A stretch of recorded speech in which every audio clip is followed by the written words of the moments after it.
Hello, everybody.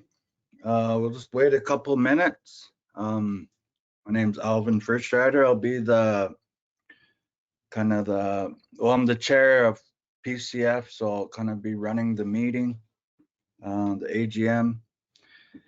This is our 2025 AGM that kind of sets the tone for the year.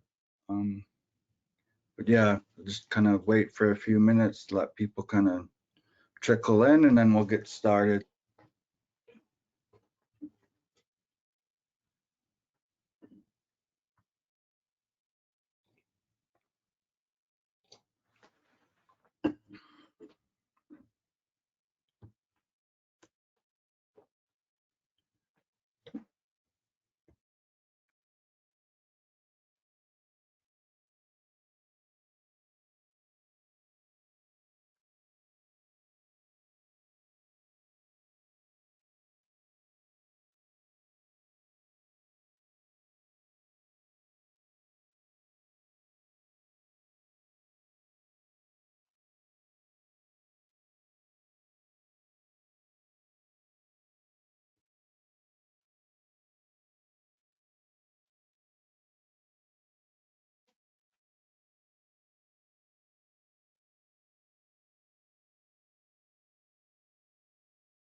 Okay, well, we have around 30 attendees so far, so I'll just get started. So yeah, I'll just reintroduce myself. Nastilanagok Alvin First Rider. I work with Blood Tribe Land Management and have been with the PCF board for the last 5 years or so, I think, or 4 years. And I'm currently the chairperson, and yeah, just been enjoying working with the PCF and trying to collaborate as much as I can and where I can. This is the 2025 AGM, our annual general meeting, and we'll go through the agenda. Next slide. Or do I have? So yeah, just kind of breakdown of the agenda. Just our welcome and review.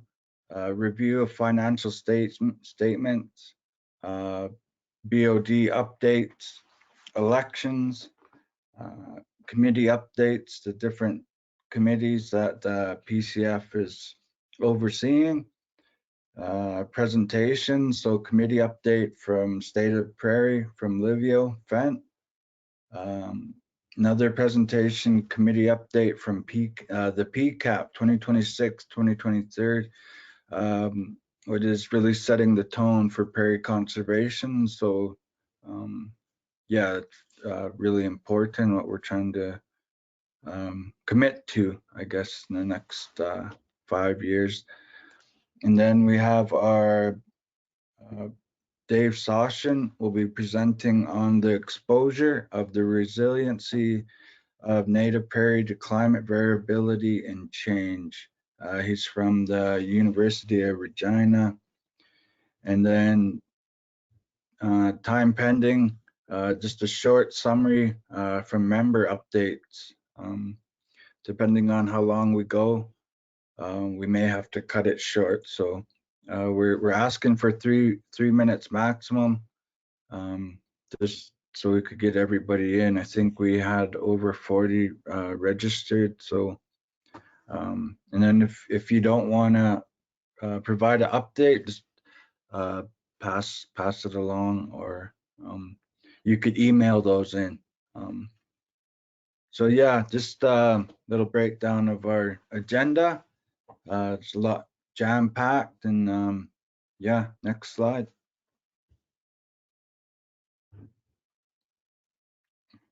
So I'll turn it over to Sam, and they'll go through the financial statements. Okay, thanks, Alvin. Okay, so we will jump right in to our financial statement, and this will be for the year ending March 31st, 2024. So you can see for comparison, the numbers for 2023 are to the left, and the numbers that I'll be going over are from 2024 on the right. And if you have any questions about what I'm going to go over here, you can pop those into the question box, or you can reach out to me and request a copy of the financial statement, and I can send it to you as well. Okay, so we will first go over our assets. So our cash is at $173,541. Our grant receivable is $3,500. Prepaid expenses were $1,643. The funds held in trust for the Prairie Conservation and Endangered Species Conference were $57,766. And then our GST receivable was $12,306 for a total of $248,756. And moving on to our liabilities and net assets. So accounts payable and accrued liabilities were $5,059. Due to Multisar, we had $8,319. Funds held in trust, again for the PCESC conference, were $57,766. And deferred revenue was $105,325. For a total there of $176,469.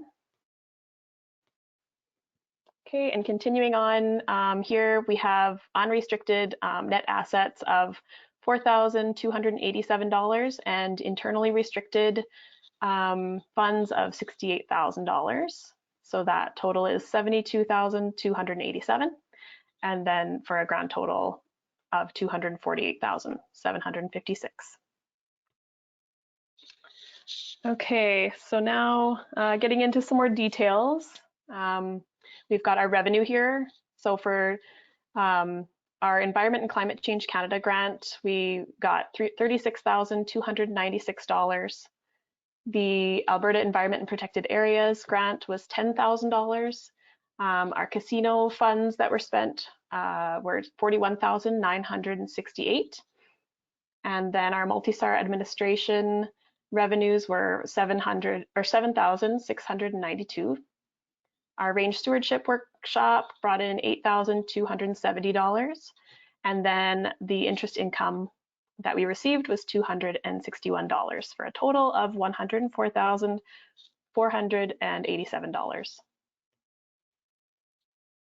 Okay, and next we'll look at our expenses.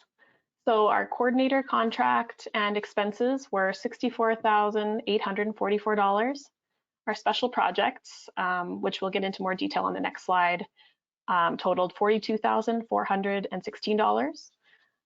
We spent $7,000 in sponsorships. Our casino expenses were $6,544. Our professional fees were $4,500.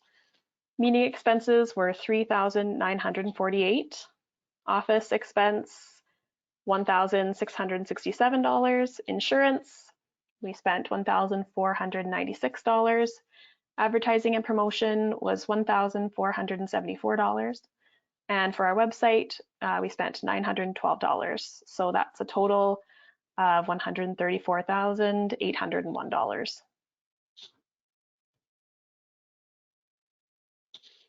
Okay, so now this is getting into those special projects that we talked about on the previous slide.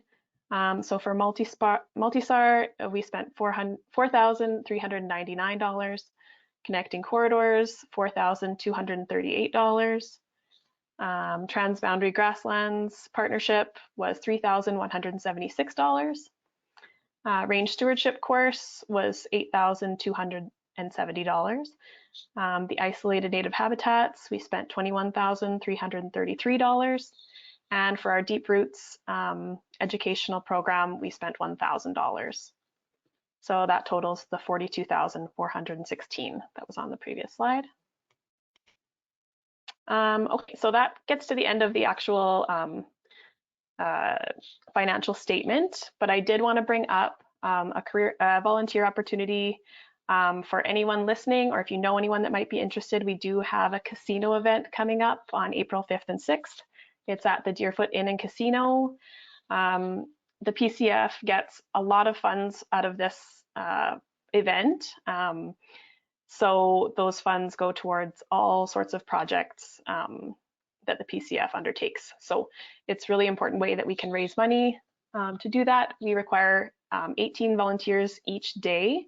So if you are interested at all or you want to hear more about it, you can contact me at the email that's written up there, and I will help answer any questions, and I can help you get signed up if you wish.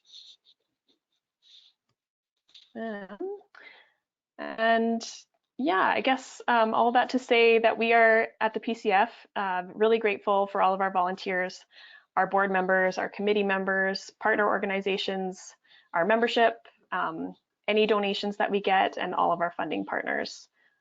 Without all of these people working together, we wouldn't be able to do what we do. And so a special thanks to Alberta Environment and Protected Areas and Environment and Climate Change Canada for their grants this past year. And that is all that I have for the financial statement. Hello. So yeah, just a little update. So yeah, the board of directors,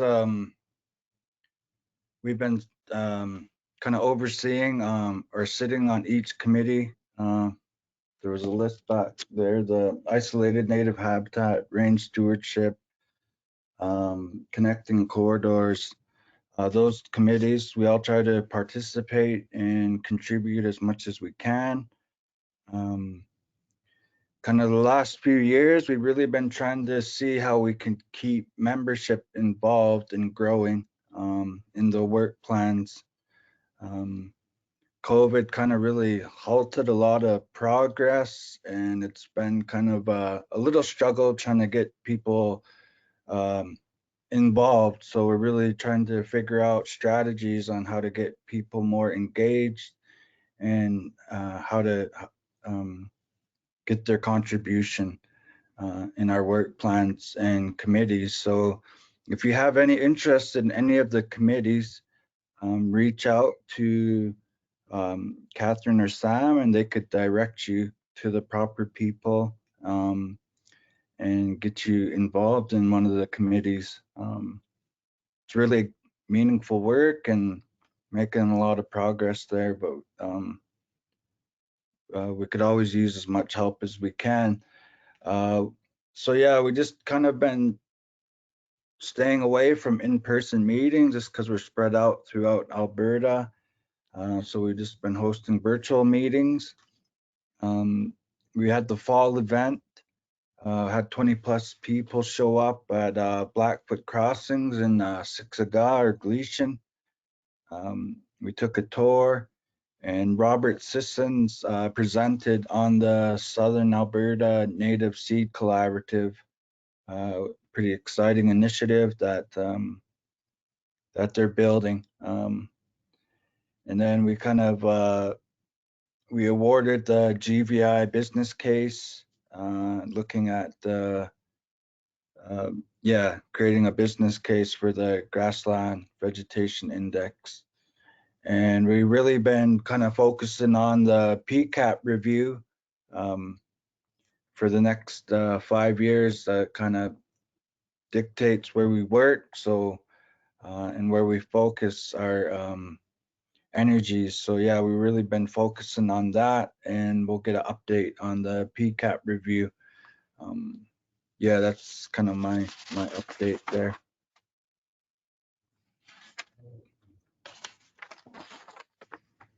So yeah, I just thank the 2024-2025 board of directors. I'll just go through the list. So yeah, thank you, Nolan, special areas.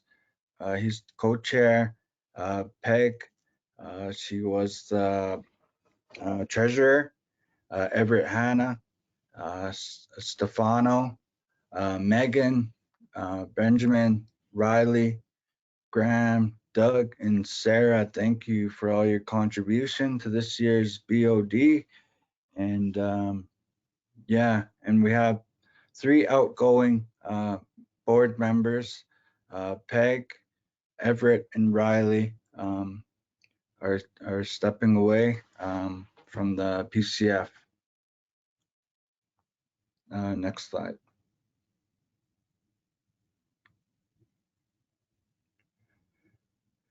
So yeah, elections. Was I handling this or Catherine? I can handle that, Alvin. Okay, everybody, I know this is everybody's most favorite time of the AGM, is the PCF Board of Directors election. So currently, we only have 8 out of a potential of 15 positions filled for our board, and we do not currently have any nominations. So what I am asking everybody to consider is really consider if you can join the board, or if you think there is somebody else that would be really beneficial to the board. The board has 4 scheduled meetings a year, but also, you know, other online calls come up throughout the year that for things that need to be dealt with. We also love if board members could sit on at least one of the PCF committees. It's really good to have board members on committees to update at board meetings, but also just to really keep involved with what's going on with the PCF. So of course, it's really important for us to have people on the board that are dedicated to prairie conservation, of course. And we have current vacancies in quite a number of categories. We can have up to 2 people in each category. The only category that is currently filled is the provincial government category, but we have openings in First Nations, federal government, municipal government, academia, environmental, land resource industry, agricultural, tourism, and just as individuals. So I am going to open up nominations to the floor. We're hoping we could at least get a few more, because 8 isn't a very big board, and it's really nice to be able to spread out the work a little bit. So I'm going to open nominations, and I will ask 3 times for nominations before closing the nominations in the election. So, and I might pick on people too if nobody starts nominating. And you guys, please feel free to nominate anybody that you see. If you go into the attendees list, you can see who's here, but also don't forget about the people that were not able to make it. So there's a couple of ways you can nominate people. You can raise your hand and we can unmute you and you can speak. You can put your name or anybody else's name down in the question box, or maybe the chat box as well. So we'll watch those. Okay, so I am opening nominations to the floor for the first round. Are there any nominations from the floor?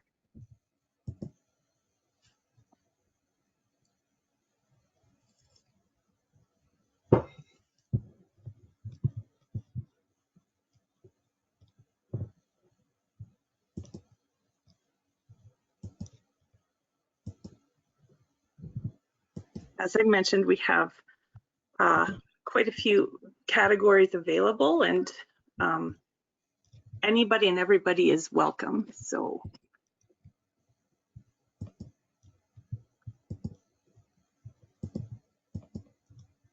and if you're not sure if you can currently be on the board or not, we don't mind if you put forward your name or somebody else's name, and we can check in with them after the meeting here today.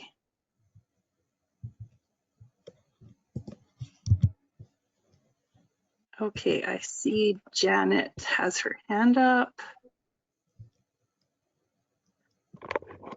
Can you speak, Janet? Yeah, it looks like Samantha Van Ham has a comment in there.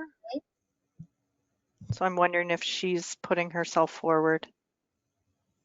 Oh, Sam is the coordinator. Oh, She, okay. no, Sorry. she can't be on the board. Okay, sorry.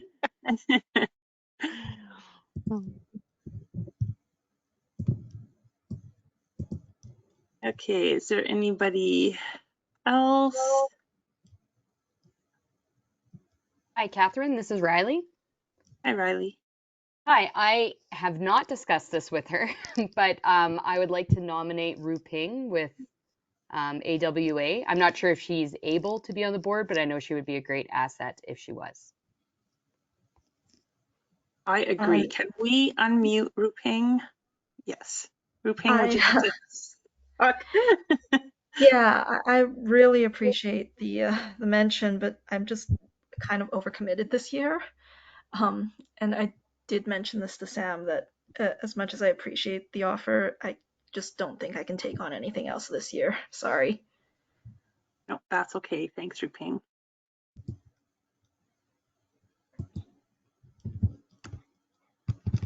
Ian, you're usually good at nominating somebody. Do you have any targets today? Or maybe yourself? No, I don't really. I mean, I am interested, but to be perfectly honest, I'm an occasional and increasingly unreliable member of Ruping's committee on the connecting corridors.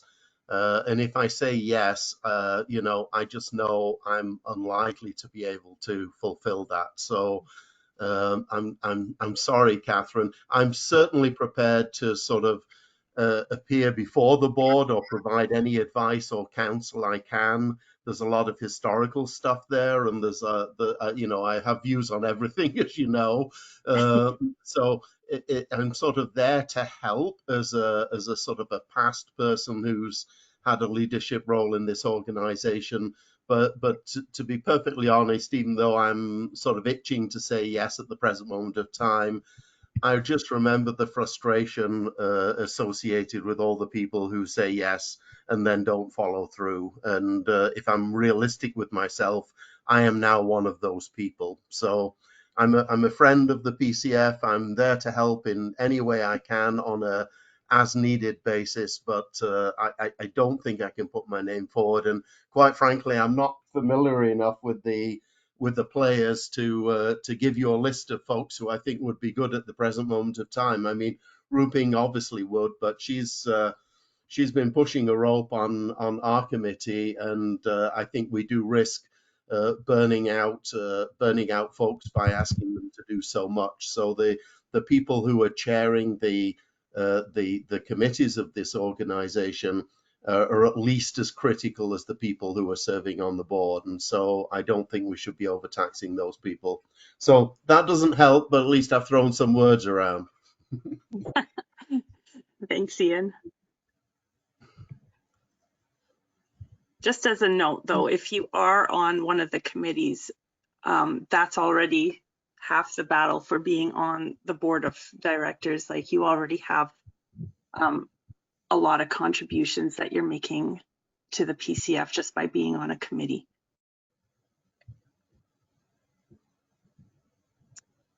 Okay, I'm not seeing anybody else. I will ask the second time if there are any more nominations from the floor.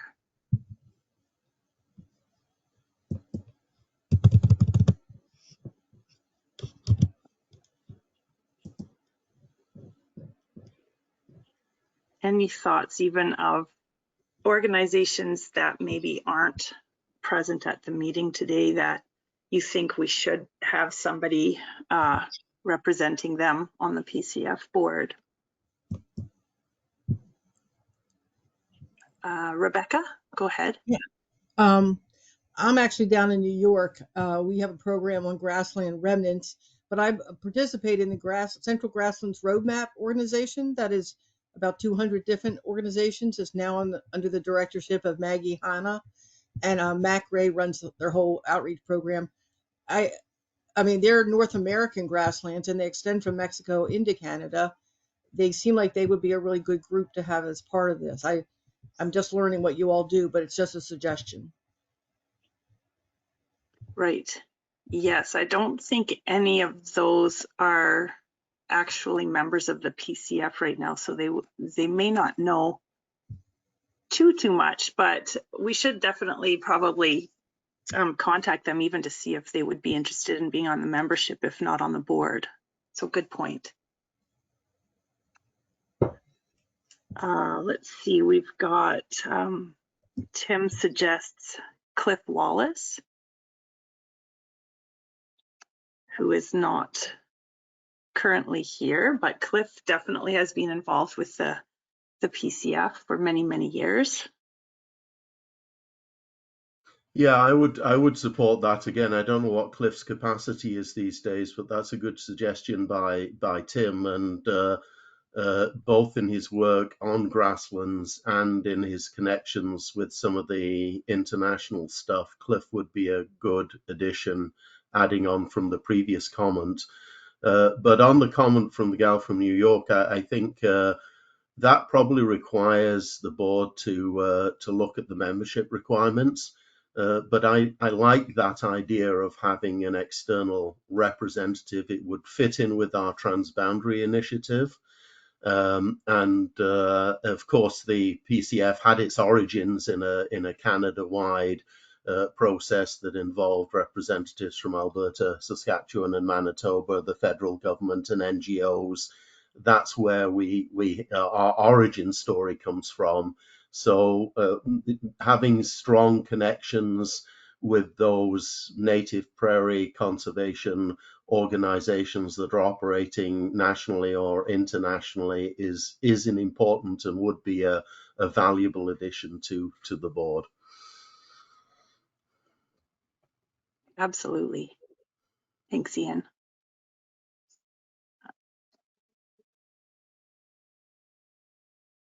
Okay, let's see. Linda, I thought I saw your hand up, but you seem to have taken it down. Did you want to say anything?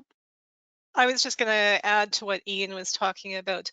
We do have some membership on the transboundary partnership from Central Grasslands. We have Christian Artuzo, who participates on the Central Grasslands Roadmap, and Cliff also continues to be part of the transboundary partnership. So we do have that connection, but I would encourage the board to consider maybe having them as a guest, because we are Alberta provincial and they are more of a national entity. But I support that exploration. Perfect.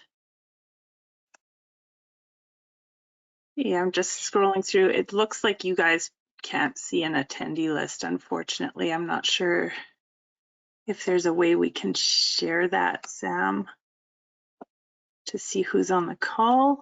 So maybe that is not a possibility with the webinars. Yeah, right. that I'm not sure. Yeah, okay.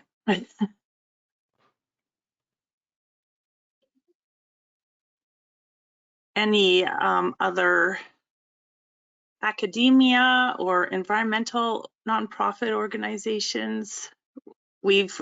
I can't even remember a time when we've only had one not-for-profit environmental organization on the board. We usually have a couple.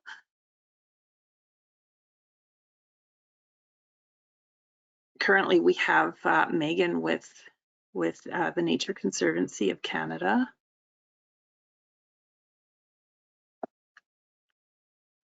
All right, I'm not seeing any hands up, so I will ask the third round if there are any nominations from the floor.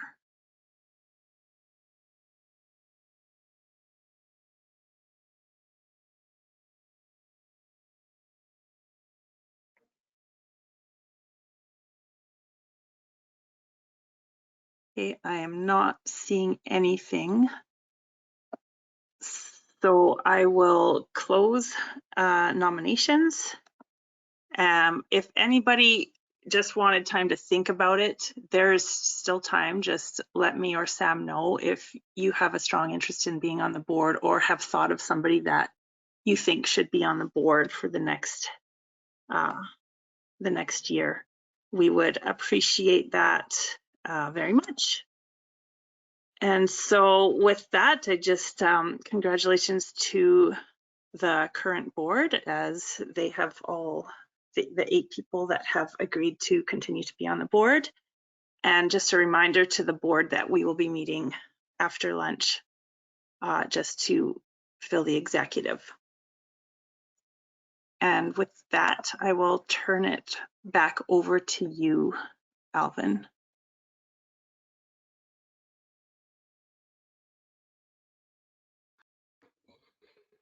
Yeah, so I'll be going through PFC committee updates, and congratulations to the 8 that stayed on. And yeah, if you're interested, yeah, please reach out. It's always good to have a diversity of ideas and backgrounds. So even if you're on the fence, reach out and just see if you could commit. But yeah, so the first committee update, I'm not sure if there were slides or, but isolated habitats.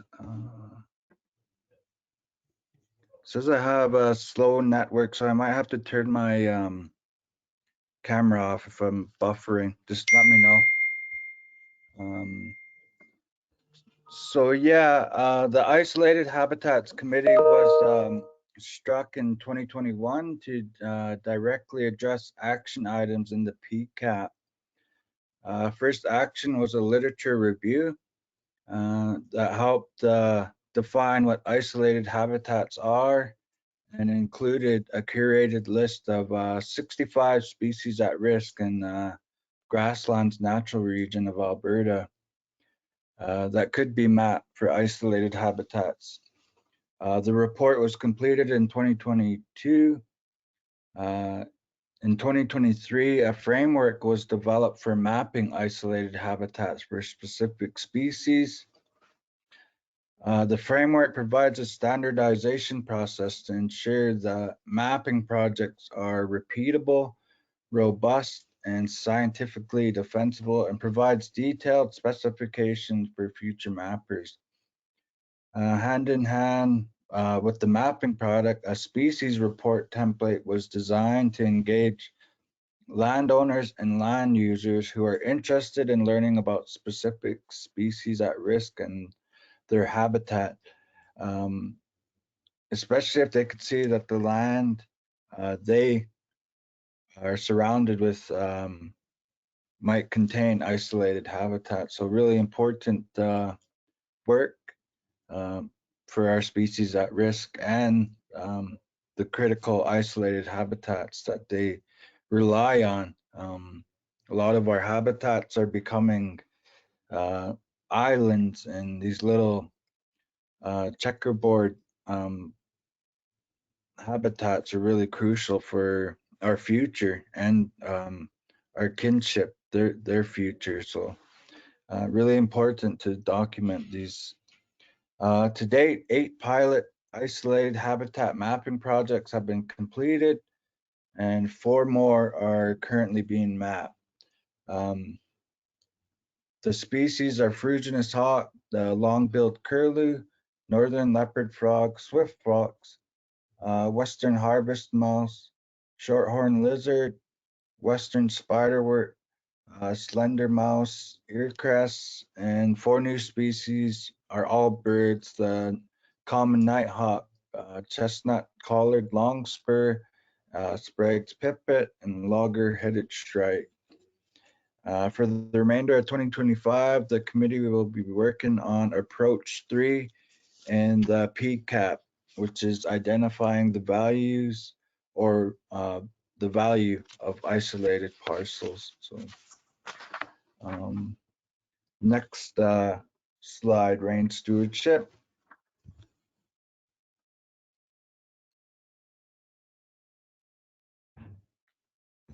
So yeah, the next range stewardship, this committee works to to plan a range stewardship course aimed at ranchers and land steward with hands-on field training in core range management principles, plant identification, riparian management, and more.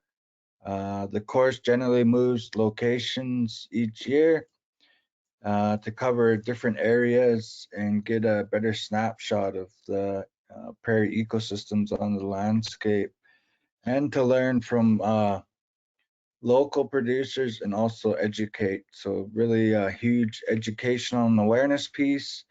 And the committees will be meeting to plan this year's course. Next slide, connecting corridors.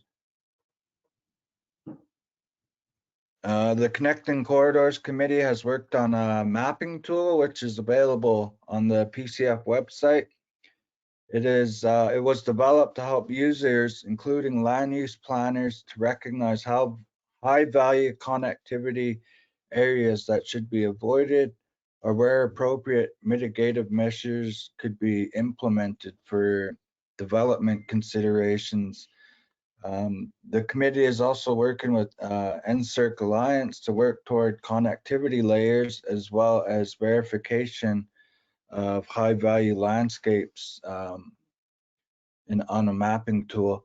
The committee is planning to host a workshop in collaboration with the NSERC Alliance in the future.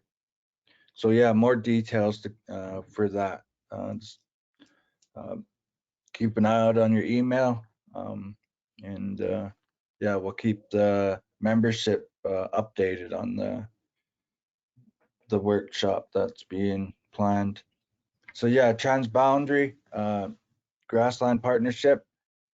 2016, the PCF initiated the transboundary grasslands partnership, recognizing that the environment doesn't respect human boundaries.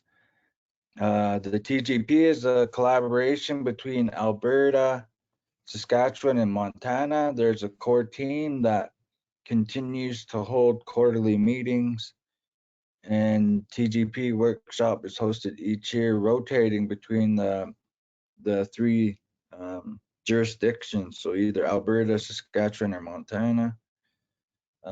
Last year's workshop was held in Shelby, Montana, and they had a pre-workshop built tour in Mskapi or the Blackfeet Nation, and this year's workshop will be held in Alberta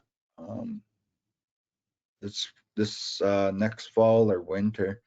So yeah, we'll send out more information as details become available. Next slide, deep roots. So yeah, Deep Roots was developed in 2011 as an educational video conference for youth to educate them about the importance of grasslands. It aims at giving them a chance to experience the grasslands without having to leave the classroom. Pre and post presentation activities are developed for teachers to further engage students with Alberta's grasslands. The PCF currently has Ellie Annette delivering the presentations to school. She has delivered 15 presentations so far this year, this school year, and bursaries are also available to classes that participate in presentations and fill out the evaluation forms. There's support for classes to go on a field trip at a grassland location near them, and there's one $500 bursary that is awarded to that was awarded this year to a class from Raymond in the fall, and they visited Riding on Stone. Yeah, and then it says the committee has put together an update presentation and will have their first meeting in the next couple months. If anyone is interested, please let the ladies know, Catherine or Sam. And the last update I have is the GVI, Grassland Vegetation Inventory. The GVI is a result of efforts initiated by PCF back in 2006 to evaluate the changes in native vegetation characteristics of Alberta's landscape. The current version of GVI is a compilation of digitized and manual interpreted inventory data using digital color infrared photography. With the completion of the inventory, last piece is updated in 2019 and no updates on the radar of the provincial government. The PCF put out a RFP to develop a comprehensive business case for updating the GVI. The contract has been awarded to Sauchyn Environmental Network, and they have just released a survey to find out how stakeholders use grassland mapping tools. So if you've got that, please fill out the survey so we could get a better indication on how the mapping tool has been benefit and used in your work. What type of features do you like and what can be improved? The survey can be found on the PCF website under inventories and has also been sent out to emails to the membership. If you could at least take a look and fill out as you can. Deadline for filling out the survey is February 20th. And that is the update. If there's any questions, put them in the chat and we'll get to them as the meeting progresses. So yeah, we have our first presentation is a committee update, State of the Prairie. Livio Fent will be conducting this presentation.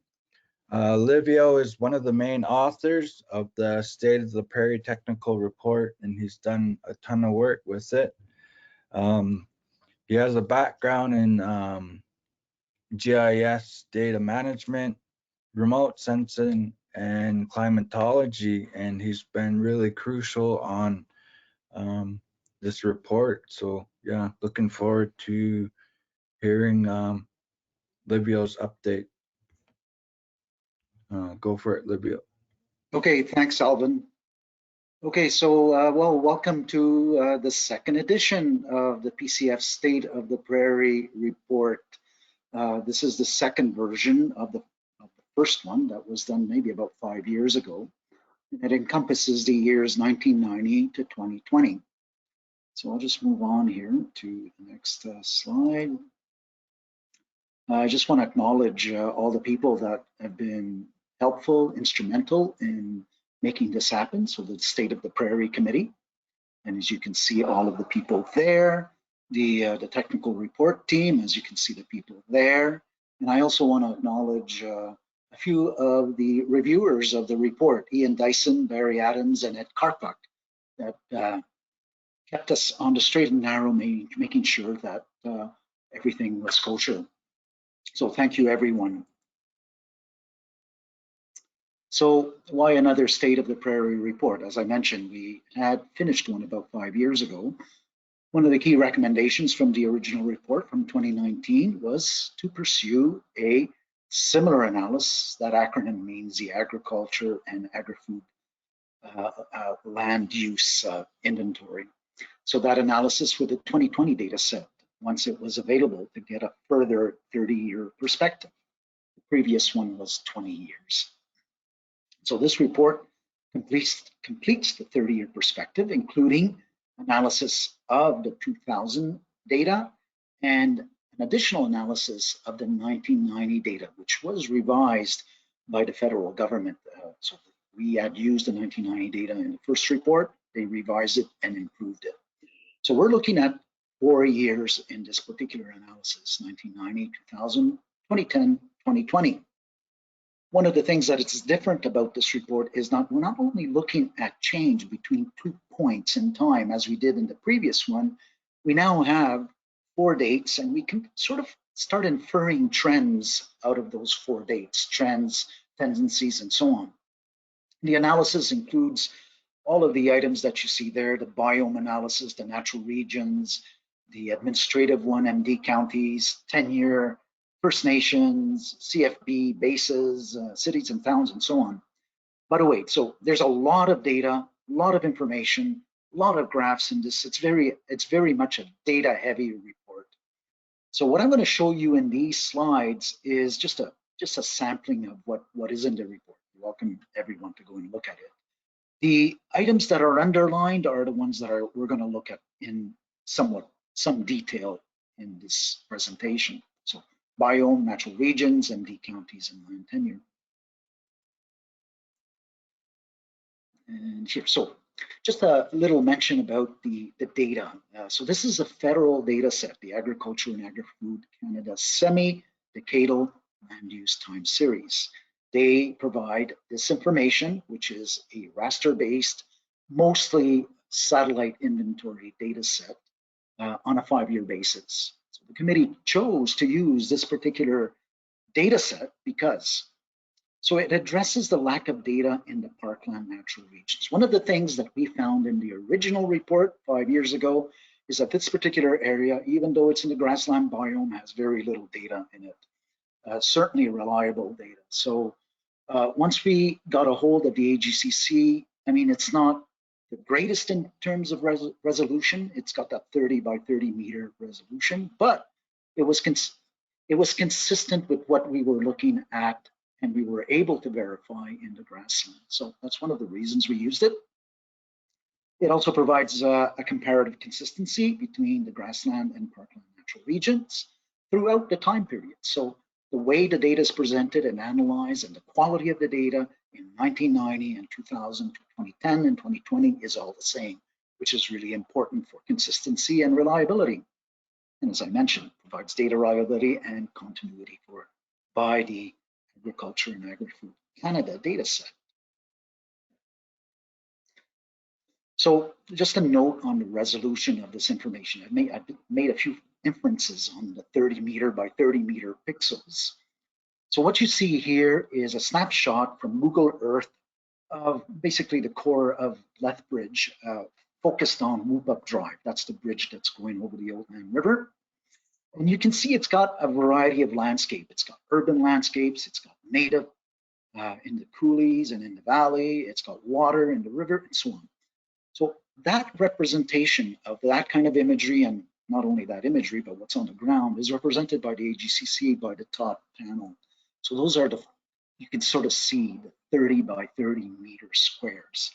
As you can see that it captures the landscape, certainly not to a fine detail, but it captures what's going on the landscape. For those of you that sort of know what's going on in there, the people that live in that area. So basically that imagery, not the one below it, but the one above it, which is classified according to the imagery that's the Agriculture and Agri-Food Canada uses. So it's the 30 meter by 30 meter imagery, is broken up into 4 native and natural classes. Those are graminoids, lake water, treed, and riparian. So what's not in this imagery or classified in this imagery are shrubs and riparian. Those are there, but they're aggregated in other classes. For example, shrubs may be in the graminoid category, depending on the height of the shrubs and so on. Riparian may be in lake and water or wetland and so on. So just to give you an idea of the resolution of the classification and the actual resolution of the ground here from Google Earth. This is about probably a 25 centimeter resolution image from Google Earth. Let's move on. So let's look at some of the data and some of the outcomes of the report and of the analyses.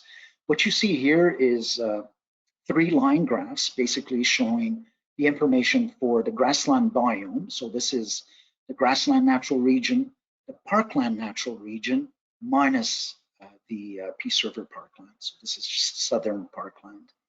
And that's in the light green.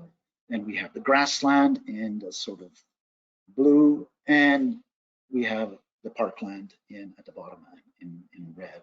So you can see the general trend here. As I mentioned, the 4 dates gives us an idea of what's going on over the 30-year period. the general trend, unexpectedly, is from a higher amount of native natural cover to a lower amount in 2020, the higher amount in 1990 to a lower amount in 2020.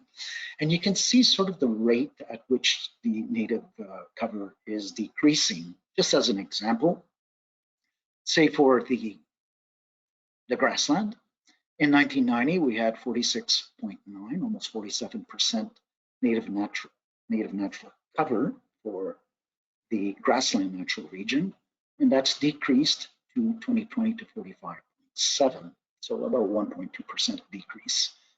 And if we look at the parkland in 1990 was 23.7, and it's decreased throughout the time period of the 30 years to 21.4. So 2.3% decrease in the parkland. So as you can see, it's not just a change, but it also shows trend because we have the 4 time periods. So here's another perspective of that same information. Rather than seeing it in terms of percentages, we're looking at it in terms of hectares and hectares lost in the intervening periods. So for example, just to look at, again, look at the grassland. Between the 1990 and 2000 period, so that's the first period, there were about 60,000 hectares of native cover lost. And that loss decreased in the 2000 to 2010 period to almost 25,000. And it stayed relatively the same in the 2010 to 2020 to 28,000. In the parkland, that loss in 1990 was about 74,000, more or less. That loss diminished in the 2010 to about 40,000, and it continued to diminish to about 18,000 in 2010. So that's a relatively good news story for the parkland. The amount of native cover being lost on a decade basis is diminishing. Just to look at that loss, so those losses in the grassland and parkland and the biome, of course, a little bit differently in terms of the hectares loss. So let's just look at the biome, for example. So this is the combination of both the grassland and the parkland. So the total loss is about 245,000 hectares in the 30 years. And that equates to, or not equates to, but is, just to give you a bit of a perspective, the amount of native cover in, or sort of the size of the CFB subfield area, so 270,000. So you can get an idea here of what's a 30-year loss in terms of a biome native cover loss. Well, it's about the size of CFB subfield. And, oops, sorry, if I can go back down there. There we go. In terms of the grassland, the loss was about 113,000 hectares. That equates to the size about Waterton National Park and CFB Wainwright. And in terms of the parkland loss, about 131,700, it equates to about the size of the Kainai First Nation. So just to give you a better feel of what these hectare losses in the 30 years time span actually mean. Let's continue down. So again, same information again, but looked at from the cover type perspective. So from the grassland natural region, what's happened in the 30 years? How much loss has happened over the 30 years? Well, we've seen the hectares loss, but here it is in terms of the cover types. So graminoid, lake river, treed, and wetland. So as expected, most of the loss has been, the loss that's happened has been in the graminoid area, about 92,000 hectares. And that followed by the wetland cover type loss by about 14,000 hectares. And as you can see, the treat is relatively minimal. So let's continue down to parkland. Same idea. We're looking at here again the losses in the 30-year period by cover type. In terms of graminoid, about 30,500 hectares. In terms of treed, that's where the higher losses have been, about 93,500. You can sort of see the trend over the 30 years. So this would be 1990, and this would be the amount in 2020. About 8,000 hectares loss of wetland and about 181 hectares loss of lake and river. Just to give you an idea of how that loss is transposing or showing itself in terms of the cover types that were analyzed. And looking at, again, the area is always the same area, it's a grassland natural region, but now looking at it from a 10-year perspective, so private and public land, native natural cover percent and total loss. So let's look at this graph a little bit more carefully here. In terms of the grassland natural region, we can see that almost 70% of that grassland natural region is in private land and private ownership. And about 30% of the land base is public. If you go back to the private land, of that 70%, about 31.4% was native natural cover in 1990. And it's decreased, as you can see, to 30.1%. So a loss of about 85,000 hectares over the 30-year period in private land. In terms of public land, so of that 30%, 30.3% in public land, we have 88% of that 30% in native natural cover in 1990, and that's decreased to 86.7% in 2020. That's an actual loss of about 36,000 hectares over a 30-year period of native natural cover in public lands, which I was looking at this information and it struck me, so why would we lose so much in public lands? But that's for other people to actually determine.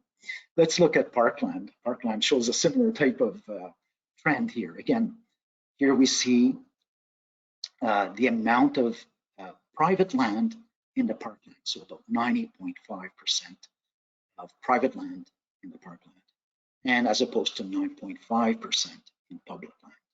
So again, doing the same sort of analysis as we did with grassland, of that 90.5% in private land, there was 19.3% native natural cover in 1990, which decreased to 17.2% in 2020. That's a loss of about 110,000 hectares during the 30-year period. Similarly, for the public lands, that's of that 9.5%, 65.9% was a native natural cover in 1990, and that's decreased, as you can see, through the decades to 61.9%. So that's a loss of about 21 or 22% more or less, which again, same as with the grassland. Why are we losing so much, what seems to be a lot of area in public lands? The other thing that I noted also about these public land figures, I found these to be relatively low for public lands, like in this mid to low 60s. I checked with some of the agrologists that work in that area in Red Deer, and they in fact did verify them. And they said, like, yeah, there is agriculture happening on public lands. There's a lot of disturbance in terms of pipelines and things like that. There's a lot of roads and road easements and so on that are included in this analysis. So if you put all of that together and all these kind of disturbances, it comes out to about 60%. Let's continue down. Let's look at, again, the same information from a mapping perspective and in terms of administrative areas. So these are the MDs and counties. And it includes also the CFB bases and so on, cities and towns, but you can't really see them here, especially the cities and the towns, but you can see the larger areas of the landscape. So here, there's the 30-year change in the complete biome, the southern biome here, from the Saskatchewan border to basically the foothills on the western side of this area. So the loss in native natural area increases from east to west. So you can see the coloring of this map. They tend to be lighter colors on the east and darker colors and darker shades on the west. You can sort of see a scale here with the darker shades showing a loss of about 5% over 30 years, and the lighter shades less than 0.5%. So the losses tend to be greater on this western edge than the eastern edge, which is due to, well, more agriculturally productive lands along the western edge of this biome. Also greater population in the MDs and counties in this area, especially those surrounding Edmonton and Calgary, where there is a lot of pressure for loss of whatever native natural land there is in those areas. And it basically shows the trend of what we see of how this particular area was populated. If we had more detailed information for the towns and cities, you would probably see that information also showing up in terms of these shades. That information, by the way, is available. It's in the report. It's detailed. It's just that this map is too small a scale to show that kind of data. So just to summarize here, native natural 30-year loss is in the order of about 250,000 hectares over 30 years, but the rate, as we've seen from the line graphs, decreased in each of the 3 decades from 1990 to 2020. So it's a pretty good news story that things are getting, I'll say, better in terms of loss. The greatest native natural cover loss observed is in the peripheral areas of Calgary and Edmonton. And we sort of saw that with the map we saw previously. The wetland cover losses tend to be relatively small over the 30-year period, which is another good news story out of this analysis. CFB Suffield and Canadian Forces Base Wainwright remain the largest area with native natural cover, for obvious reasons. The parkland natural region cover native cover is relatively low. It's at 21% at the moment. There is more native cover in private tenure, even though most of the area tends to be agriculture, but there is still significant amount of native cover in this natural region. So if one were to look at remedial policies and so on to try to preserve whatever native cover is left in the parkland natural region, the focus is not so much the public lands in this area. The focus would obviously be in the parkland, in the private lands, where most of the native natural cover is. Most of that 21%, as I say, most of that 21% is in the private tenure. Let's continue on the last slide here. Oops, oh, there we go. More.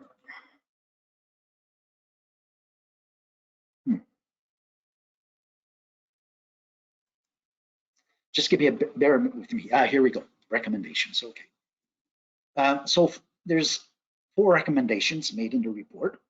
The first recommendation being the establishment of a State of the Prairie reporting as an ongoing PCF activity. So we've created now 2 of these reports, and we've looked at different periods and so on.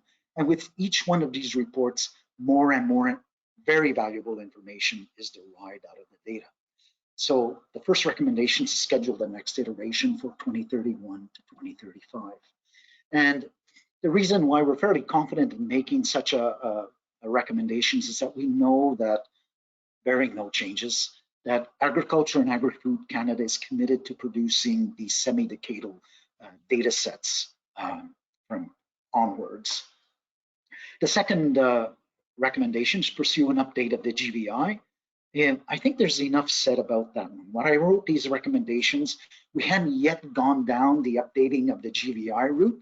And as Alvin had noted, one of the committees is looking at the GVI update with even a contract in place and looking at a business case. So that's number 2. Number 3, address the lack of good data for the parkland natural region.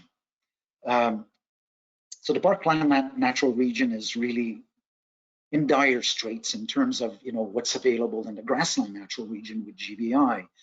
The parkland has something called the PLVI, the Primary Land Vegetation Inventory, but it tends to be very focused on certainly public lands and areas in the eastern part of the natural region, in the central parkland natural region.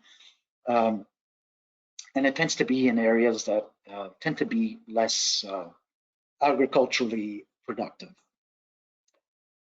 I think that we can make a case of using the templates and the PLVI templates and the general construct of PLVI to address at least how much native natural cover there is for this region. Number 4 is include the Peace River Parkland subregion in the next state of the prairie reporting for a full grassland biome assessment. So what I mean by full grassland biome, meaning the biome in Alberta. So this northern section of the grassland biome has really not been addressed much, but I feel that it would be relatively easy to do, especially with the data that we get from the federal government. In fact, I can almost kick myself to saying, we should have done it with this iteration because the information was there and it would not have taken not that much more effort to include it. Anyways, with that, I'll leave it at that. Thank you for listening. If there are any questions, welcome to address any questions.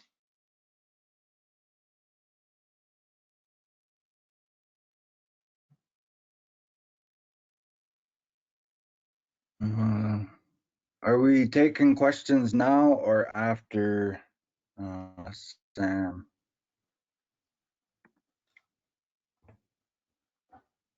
We can take some now. Ian has a question. Sure. Sam, if you can unmute Ian. Perfect. Yeah, that's excellent, Livio. Thank you. Super presentation, and kudos as usual. The amount of heavy lifting you've done historically and continue to do for this organization is amazing. And I, as you know, I really like this sort of region-wide biome strategic level overview. My questions relate to the recommendations, and just listening to the presentation and thinking. I have a couple. One would be maybe a recommendation dealing with supplementary analyses, and the other would be a recommendation dealing with applications that the PCF can actually make based on this data. So to take those in turn, the first one, as we know, notwithstanding the value of this strategic level of information, it only tells us so much. And as you've correctly said, what it does tell us in some respects is comforting. I think of those old cumulative effects presentations and 2% a year, well, within 50 years, it's all gone. At this rate, we're looking at something like a 6% loss over the course of a century, which is less disturbing than what we've seen in the past. But of course, we know that these 30-meter remote sensed satellite sensed data are really not telling us whether it's native or reseeded, and are telling us nothing about invasive species, like the condition of those areas, or indeed really anything about fragmentation unless it's really major, so smaller roads, seismic pipelines, well sites, none of this stuff is captured in this. So I'm wondering if there is value in making a recommendation for supplementary analyses, either using GVI data in the grassland or ABMI data or site-specific inventories where they've been done, to take some samples from each of the cover classes that the analysis looks at and looks more detail at a township or several sections or wetlands or whatever it has, just some samples to say, this is what the strategic level data is saying. But when we move down to a finer scale of analysis, this is what we're actually seeing with regard to what's native, what's not. What level of fragmentation are we seeing on that landscape? What level of invasives are we dealing with in terms of species composition? So that's the first recommendation. And the second one is kind of a simpler one. It's just sort of making the connections within the PCF. So to use an example of something that you made at the end there, you know, the vast majority of the parkland is deeded. And so the majority of native prairie in the parkland is on deeded land, even though it's a small proportion. Therefore, that's important.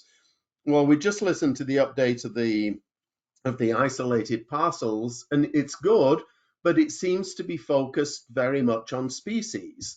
Whereas I think if one looks at the parkland, almost by definition, those remaining native parcels on deeded land in the parkland are going to be on structurally isolated fragments and blocks here and there on the landscape. And I think it might be a good idea for the isolated group to sort of get a handle on that as well, sort of cumulatively, what are the conservation implications of having a structural mosaic of isolated parcels in the parkland? Is the value to that? So it's a different approach from a species approach, but it's following on from the analysis that you have given. Anyhow, that's lots of words as usual, so I'll shut up. Ian, thanks for that. Just as a note, Ian is absolutely correct about calibrating these kind of very coarse level inventories as we're using this AGCC data. And we did do that analysis. It's actually in the report. Unfortunately, I didn't put any of the information here on the slides, but we looked at, I forget exactly how many townships we looked at, but a significant amount of townships to get a good overview of that data compared to the grassland vegetation inventory. So we know that the grassland vegetation inventory has a certain level of fairly high accuracy, especially when we're looking at just native, non-native, disturbance, non-disturbance, and so on. So we looked at those areas from when GVI was put together, 2006, 2010, 2016, and we got similar dates of the AGCC and compared it. And the AGCC performed actually relatively well. The errors were around, you know, from 1% to a maximum of 12% in terms of the accuracy of the cover types. So we needed to do that sort of calibration to say, okay, we're using this data, it's very coarse, but are we confident that what we're saying about this information has actual relevancy to the landscape? And since we've used it with the GVI, which we know the amount of accuracy that it has in terms of distinguishing native and non-native, it's in the mid 90s, 95, 97%. So we were fairly confident with that. So that's one thing. In terms of the data itself, you know, if we had good parkland data that could dovetail into the grassland data, then we wouldn't need the agriculture and agri-food data. It's one of the reasons for recommendation number 3, where if we could raise the level of data integrity, actually data and data integrity in the parkland, then we would use our own data sets in order to evaluate this landscape in ways that we have more control in terms of the quality control of the information. Anyways, Ian, what was the second one again? Oh, lost Ian. I think that addresses most of it, Livio. I still would argue that yes, and I recall from the first analysis that verification was done. I still don't think it's answering all the questions in terms of fine scale versus coarse scale detail. And as you know, I'm a big supporter of the coarse scale stuff, but anyhow. The second one basically dealt with just the connections within the PCF itself and the value of looking at what is the state of the prairie. And it's really not for you to say this, it's really for the rest of us who are involved in various subcommittees to say in an intentional way, what are some of the things that we're seeing from this analysis which has implications for what we're doing on large blocks or connecting corridors or what have you? And I think for the isolated parcels one, the take home here is to pay some attention to structural fragmentation, not just to species that have isolated habitats. Fair enough.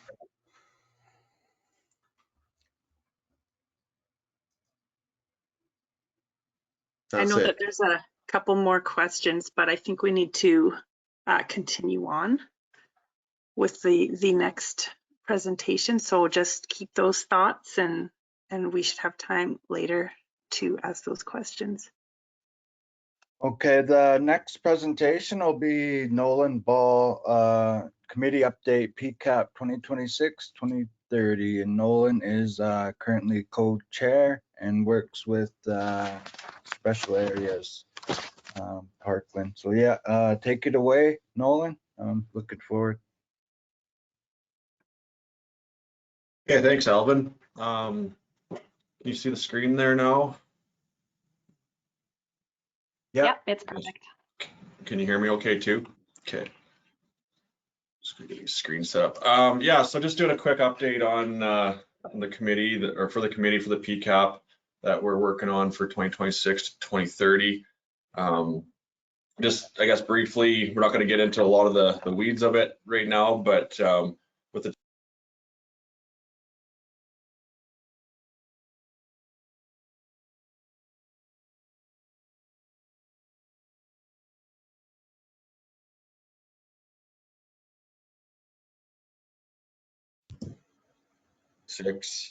go through some of that here in a little bit more detail, and then just kind of finish up with what are the next steps for the committee moving forward here.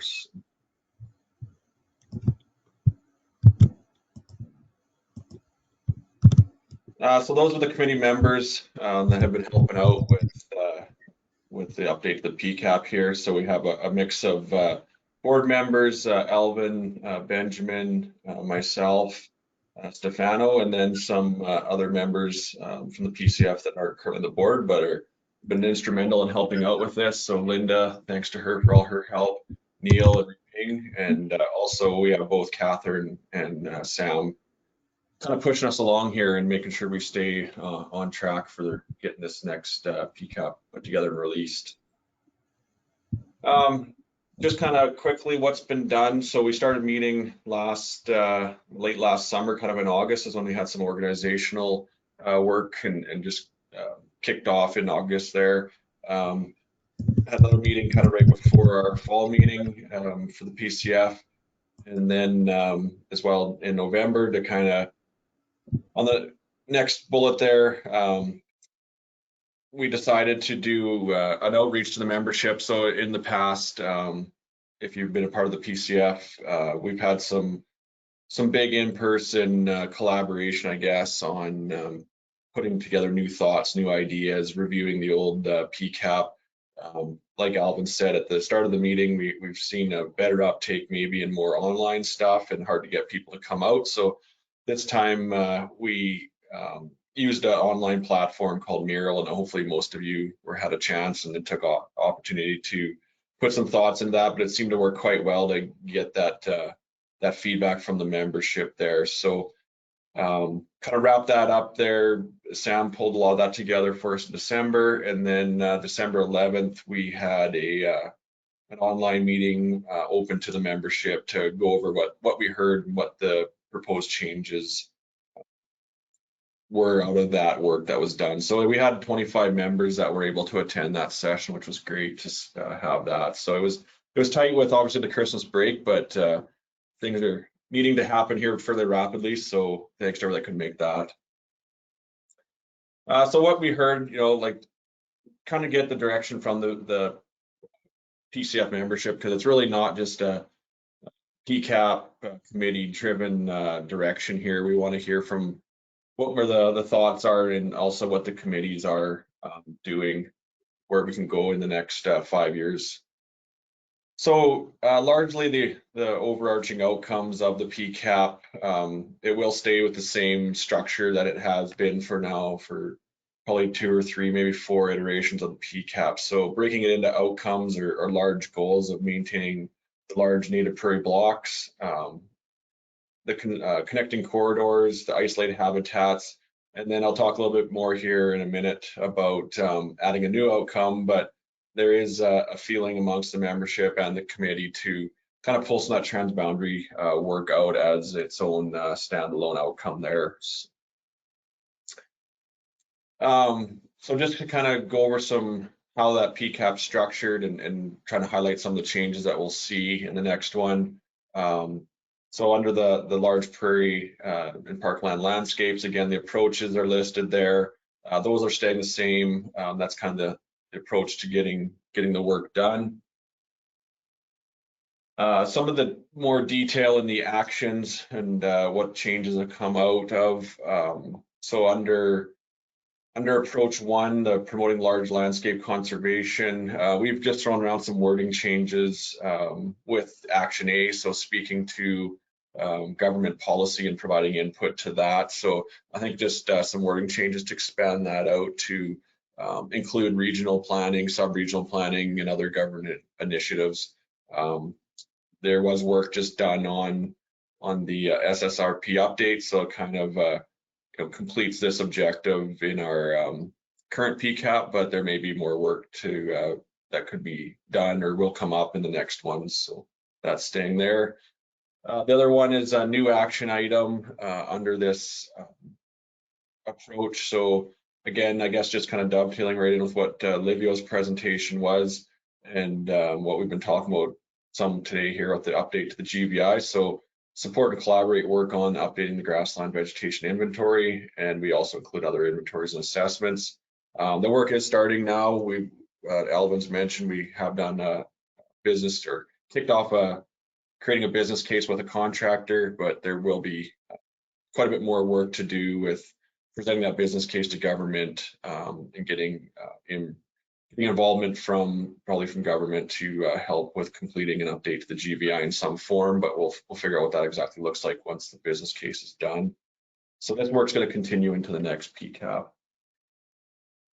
Just again, continuing under some of the actions, changing here in our first outcome. So under approach of understanding change analysis, we did some wording changes in action D. And again, this just fits right back in with what Livio was talking about. So the actual analysis for a 10-year update won't be done in this next PCAP with the timelines there, but taking some of those recommendations from that, from the report, the technical report that Livio was presenting on, and pursuing what's appropriate in there in this next PCAP. And again, one of them goes back to updating the GVI, so it kind of links in together there.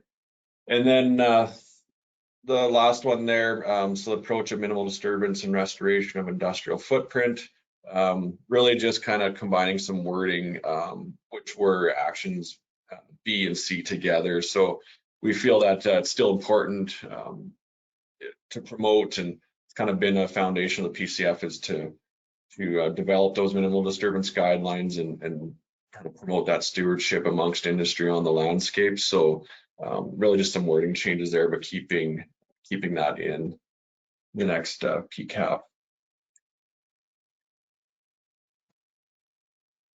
Moving on to our connecting corridors, or conserving connecting corridors for biodiversity. So again, the approaches will stay the same. So analysis of location and significance, building awareness, and promoting the stewardship in this outcome here. Changes in the actions under this outcome.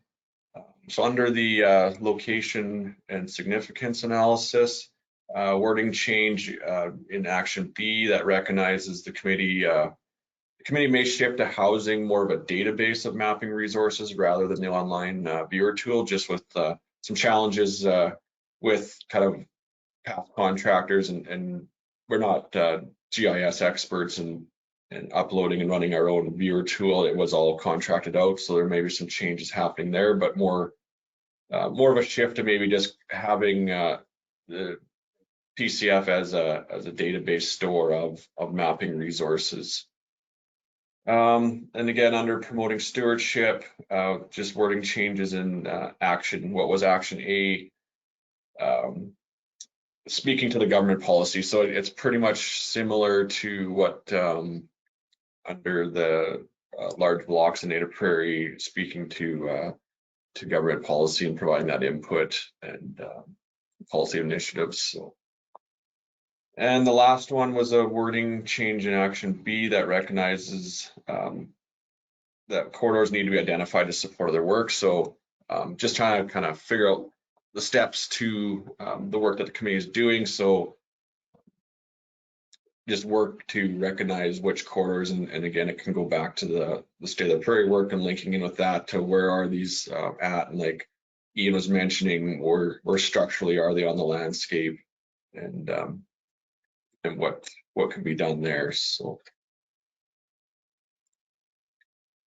so the third outcome there, protect isolated habitats. I mean, kudos to the committee that's currently working on this. It was an outcome I remember in the past PCAP developing it, we looked at it and not a lot was getting done, and there was a focus on getting an active committee started up there and to really undertake some of these actions that were in the 2021 to 2025 PCAP. So what that left us right now is kind of where do we go next, I guess, in a new PCAP, because a lot of the actions have been check marked off.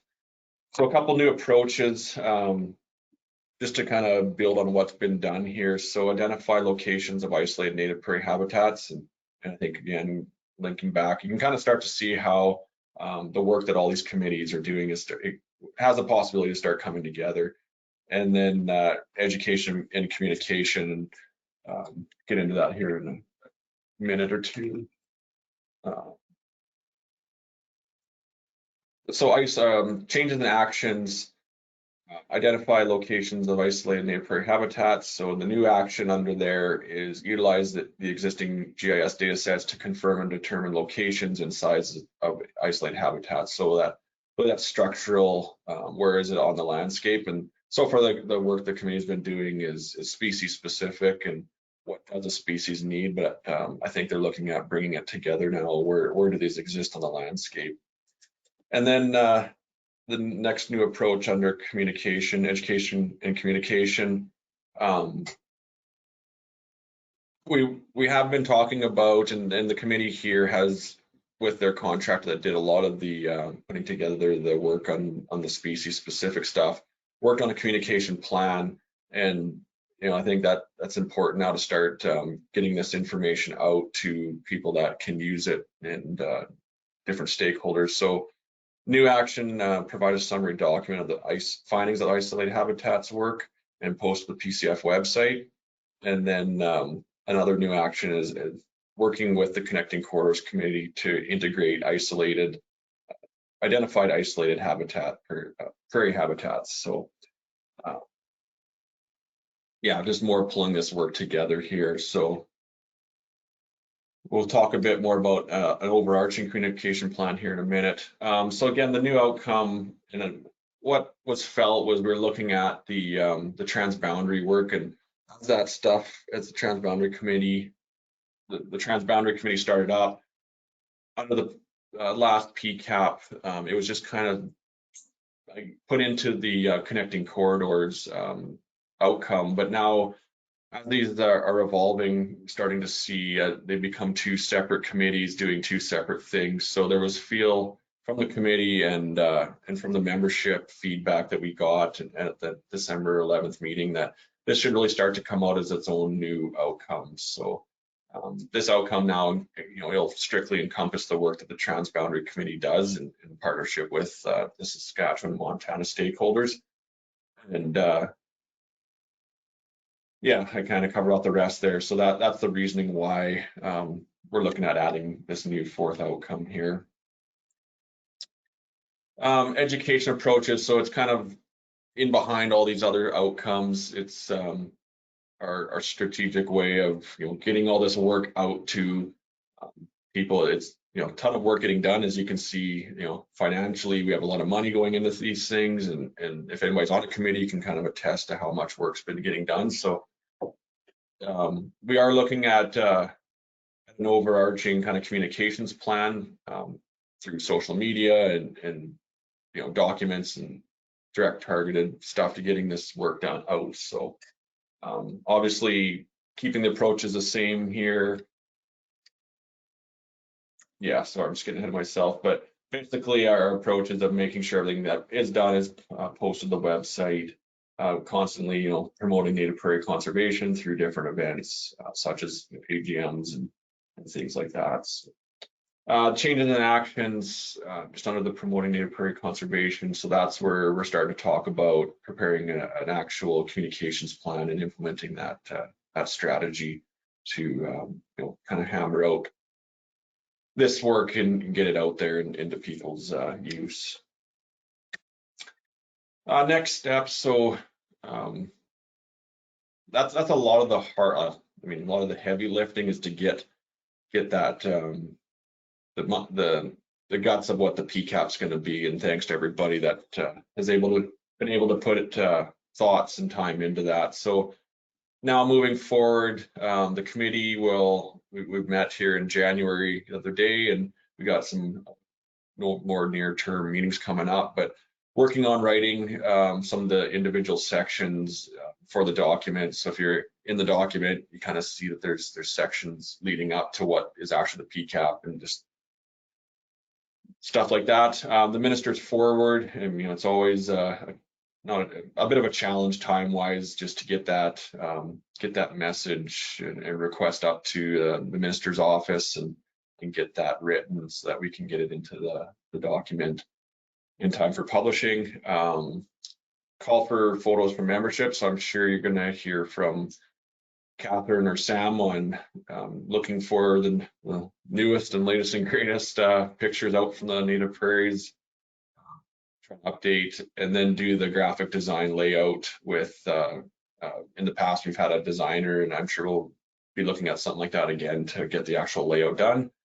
And then try to target a published date well in time to release at, say, next year's AGM. So a lot of work yet to do here between now and October, November, but the committee seems to be working well, and I think we'll get done. So that's just quickly what I got as an update right now, and I don't know if there's much for questions or if we have time, but I'll pass it back to Alvin.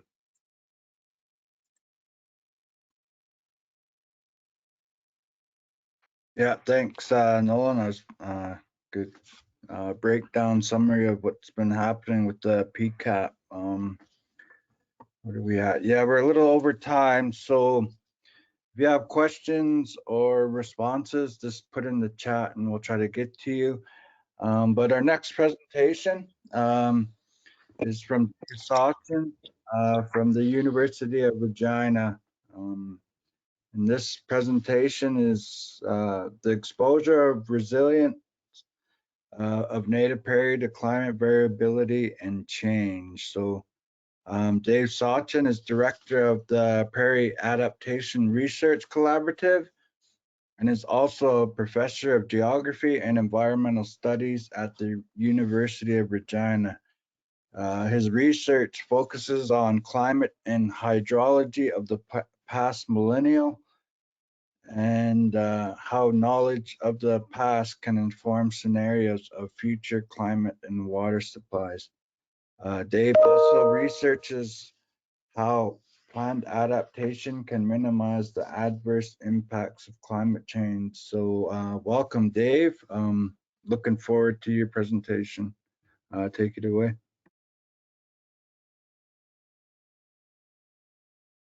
You're muted, I believe. Yeah, how's that? Can you hear me now?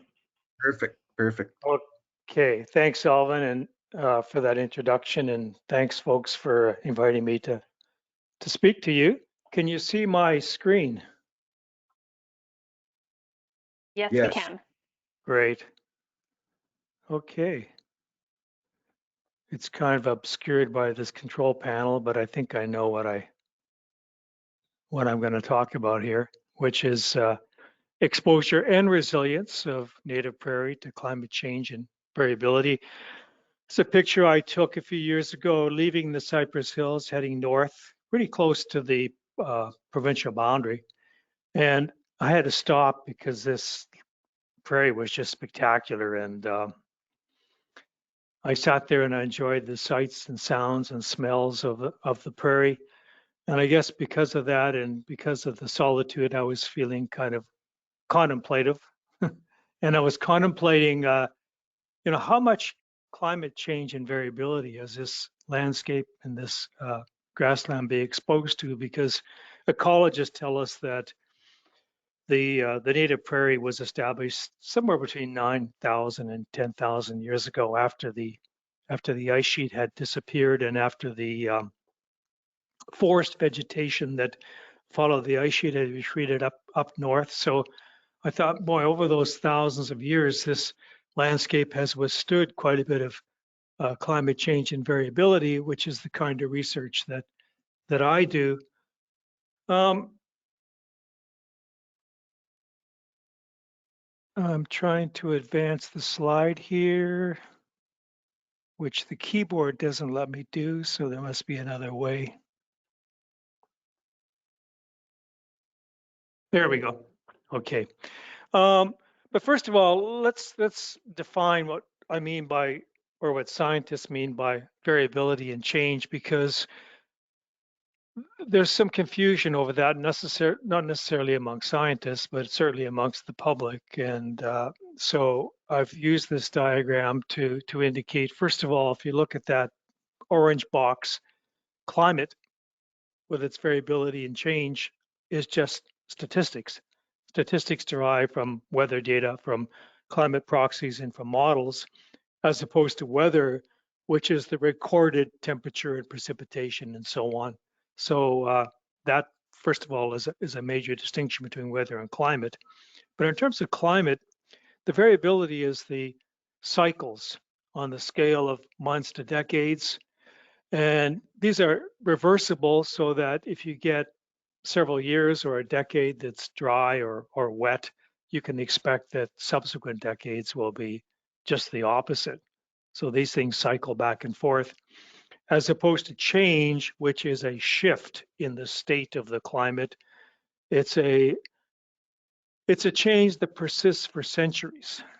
So if the climate gets colder, for example, and that it's cooler for centuries than it was in the past, it might come back to a warmer state, but it won't be like the previous one because it's so far removed. It's centuries removed from that previous state. So that's how we make that distinction between variability and change. And in our research center, we study both.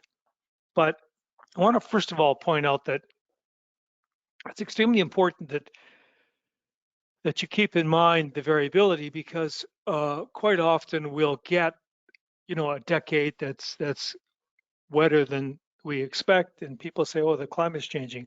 No, it's not. It's just a wet decade. You got to wait many decades, and if for many decades it's wet, then yeah, okay, the climate has changed. So that issue kind of obscures the understanding of climate change, but especially in our part of the world, because we have amongst the most variable climates on Earth. This is a map of the world showing the year-to-year variation in the climate moisture index, which is a water balance. It's the difference between precipitation and evapotranspiration. This database, they make a distinction between the subhumid and humid climates of the world, but the most variability is shown either in dark brown or dark blue. And if you look at this map, you'll notice that these dark shades occur on the world's ecotones between grassland or savanna and forest. So for the most part, there's sort of these narrow ecotones between the subtropical dry climates and the higher latitude wetter climates. But there's a couple places on Earth where it's not just a narrow band, it's actually a relatively large area of climate that varies a lot from year to year. And those two areas, extensive areas, are in the interior of the two largest continents. So if you look at Eurasia, you can see a lot of brown and blue in Kazakhstan, Siberia, Mongolia, Western China, and then shift over to North America, and there's a large area of variable climate on the Northern Great Plains. So we have the distinction of being much like Kazakhstan or Siberia, where we have this what's called hydroclimatic whiplash from year to year. And here's a good indication of that. This is forage yield measured at 1.4 at the research station at 1.4 Alberta for a long time by AFC, and for a few years by Alberta Public Lands that took over the research station. And you can see the extreme variability from year to year because what's determining or what's limiting the forage productivity is soil moisture. And the lowest forage yield was in 1988. And I just happen to have a picture that I took in 1988, looking south from the Cypress Hills, not too far from 1.4. And you can see the condition of the pasture. Now, I'm sure this area is grazed, but even so, soil moisture was pretty sparse in, if you remember, the summer of 1988. And even though it was extreme drought, there still was forage yield that year, unlike the adjacent croplands. The annual cereal crops had complete failure, whereas the grasslands still produced forage despite the extreme drought conditions. And so we have this whiplash back and forth according to the soil moisture, but there's something else going on here. You can see the upward trend since the mid-1980s. And that upward trend is consistent with a warming climate. And this is the best indication that our climate is warming. This is the temperature of the whole world, month by month, back to January 1880 and back to April of last year. And if the month was warmer than average compared to the 20th century, it's red. And if the month was cooler than average, it's blue. And if you go back to the mid-1970s, every single month, with one tiny exception, is warmer than average. And so this is pretty conclusive evidence that the world's climate is getting warmer, that there's more heat stored in the atmosphere and in the oceans. But there's scientists love this diagram, but it has its detractors because the average temperature of the world doesn't exist. I mean, you won't find it on the weather app on your cell phone. It's a statistical concept. And also a diagram like this gives the impression that the whole world is warming all the time. It's not. The amount of warming varies from place to place, and some years are warmer than others. So let's think in terms of what's happening, not to the whole world, but where we live, and where can we find evidence that our climate is warming? Well, we find it in terms of the lowest change in the lowest temperatures, because in the Canadian prairies, in the Northern Great Plains, our climate is not getting hotter, it's just getting much less cold. And here's a fantastic data set that we got from AFC, from the Swift Current Research Station. They've been measuring soil temperature every day back to 1963. And the way it's plotted here is by month. And it's noisy. It's a noisy diagram because there's a lot of variation from year to year in soil temperature. But I think the note is that there's really no trend in soil temperature in the warmer months, but there is in the cooler months or colder months. And just to highlight that, I'll add a trend line to November. And you can see the upward trend in soil temperature such that soil temperature on average has gone from below zero back in the 1960s to above 0 today. And of course, 0 is a critical threshold. There's a big difference in the condition of the soil when it's frozen versus thawed. So that's an indication of climate change because it has persisted. That upward trend extends over many decades. But unfortunately, AFC does not have soil temperature data for the future. And so we have no other option but to use models.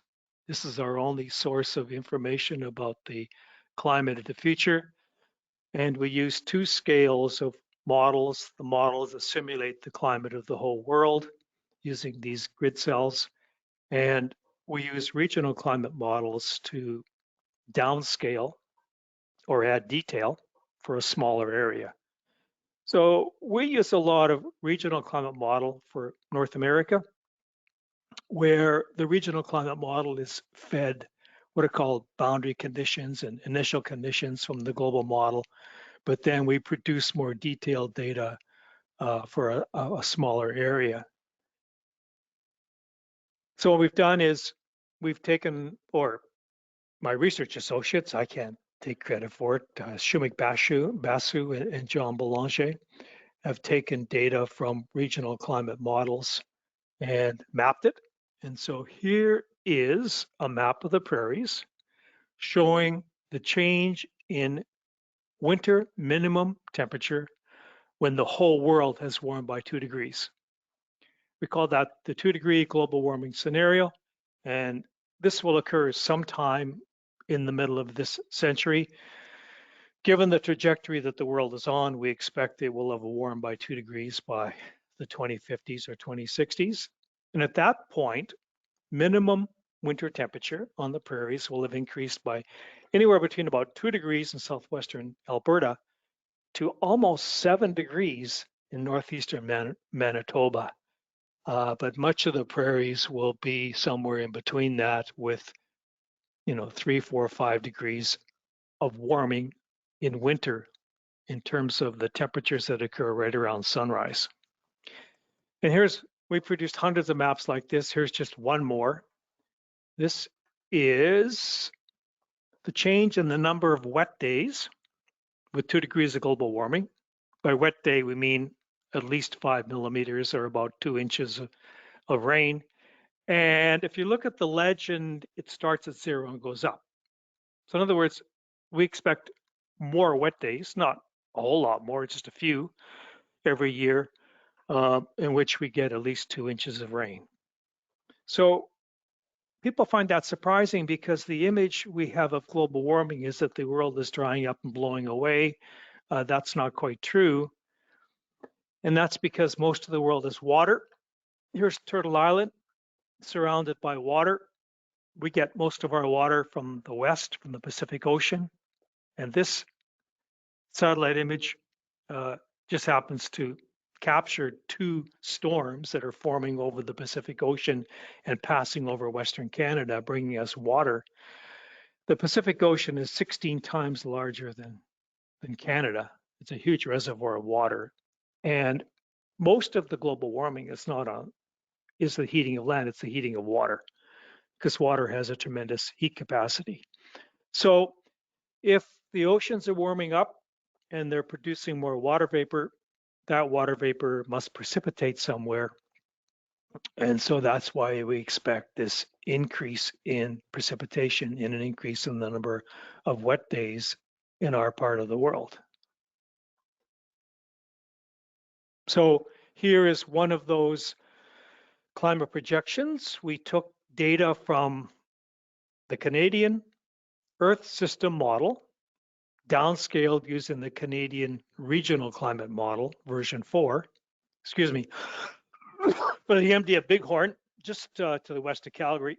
And so here is climate model data from 1950 every year to the end of this century. And note that the annual precipitation in summer goes up from 216 to 347 millimeters. Now that sounds pretty good because we live in a dry climate, but the trajectory that we get there looks like this.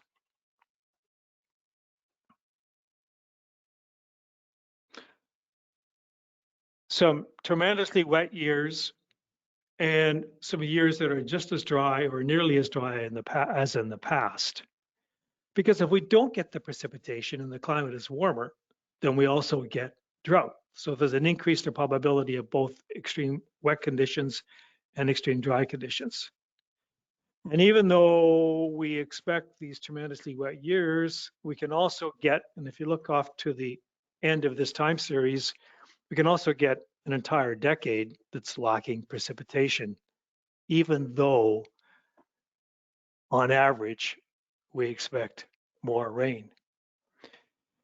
Now, notice that I haven't put years on the horizontal axis, and that's because these years are made up. This is a model, it's virtual. And so, excuse me, even though in the middle of this time series, there's a couple of really wet years, I don't want you to try to figure out which years they are because, like I said, they're made up years. And in fact, if we run this model again and again, if we run this model 50 times, it looks like this, a spaghetti plot. So each time you run this model, we get wet years and dry years occurring in a different sequence. There's an infinite number of possibilities of our future climate, but statistically, every one of these trajectories is similar. And notice I just numbered the years 1 to 150 because once again, I don't want you to try to think in terms of calendar years. Okay, so what this is telling us is there's a tremendous amount of variability in our climate, but there's also a lot of uncertainty of when the dry years and wet years will occur. So what we can say is we can expect in the future some really wet years. We can also expect some really dry years, but we can't tell you when they're going to happen because every time we run the model, they happen in different years.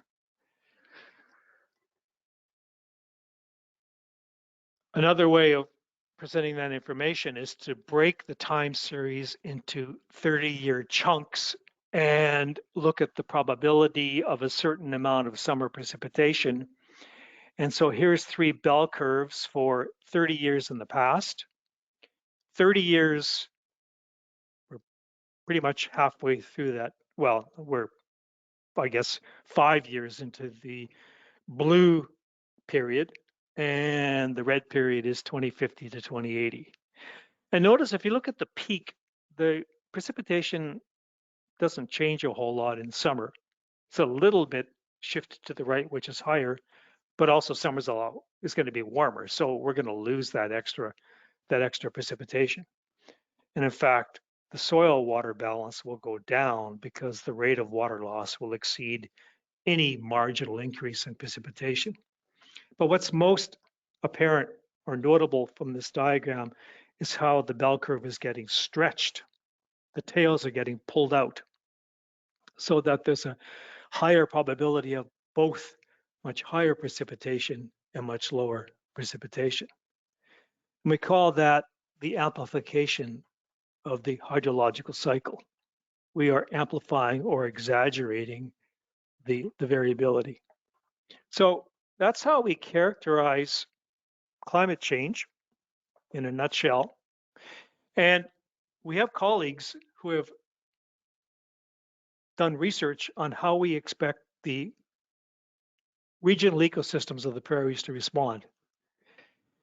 And I'm not going to talk about the results of this work. I just want to acknowledge the fact that Jeff Thorpe did some fantastic work looking at projecting future vegetation zones on the prairies according to climate change.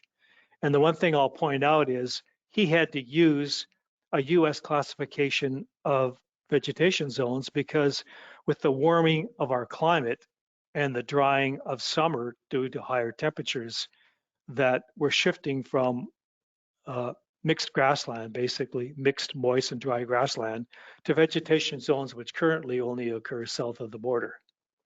And then Rick Schneider did some great work, similar work where he focused on Alberta.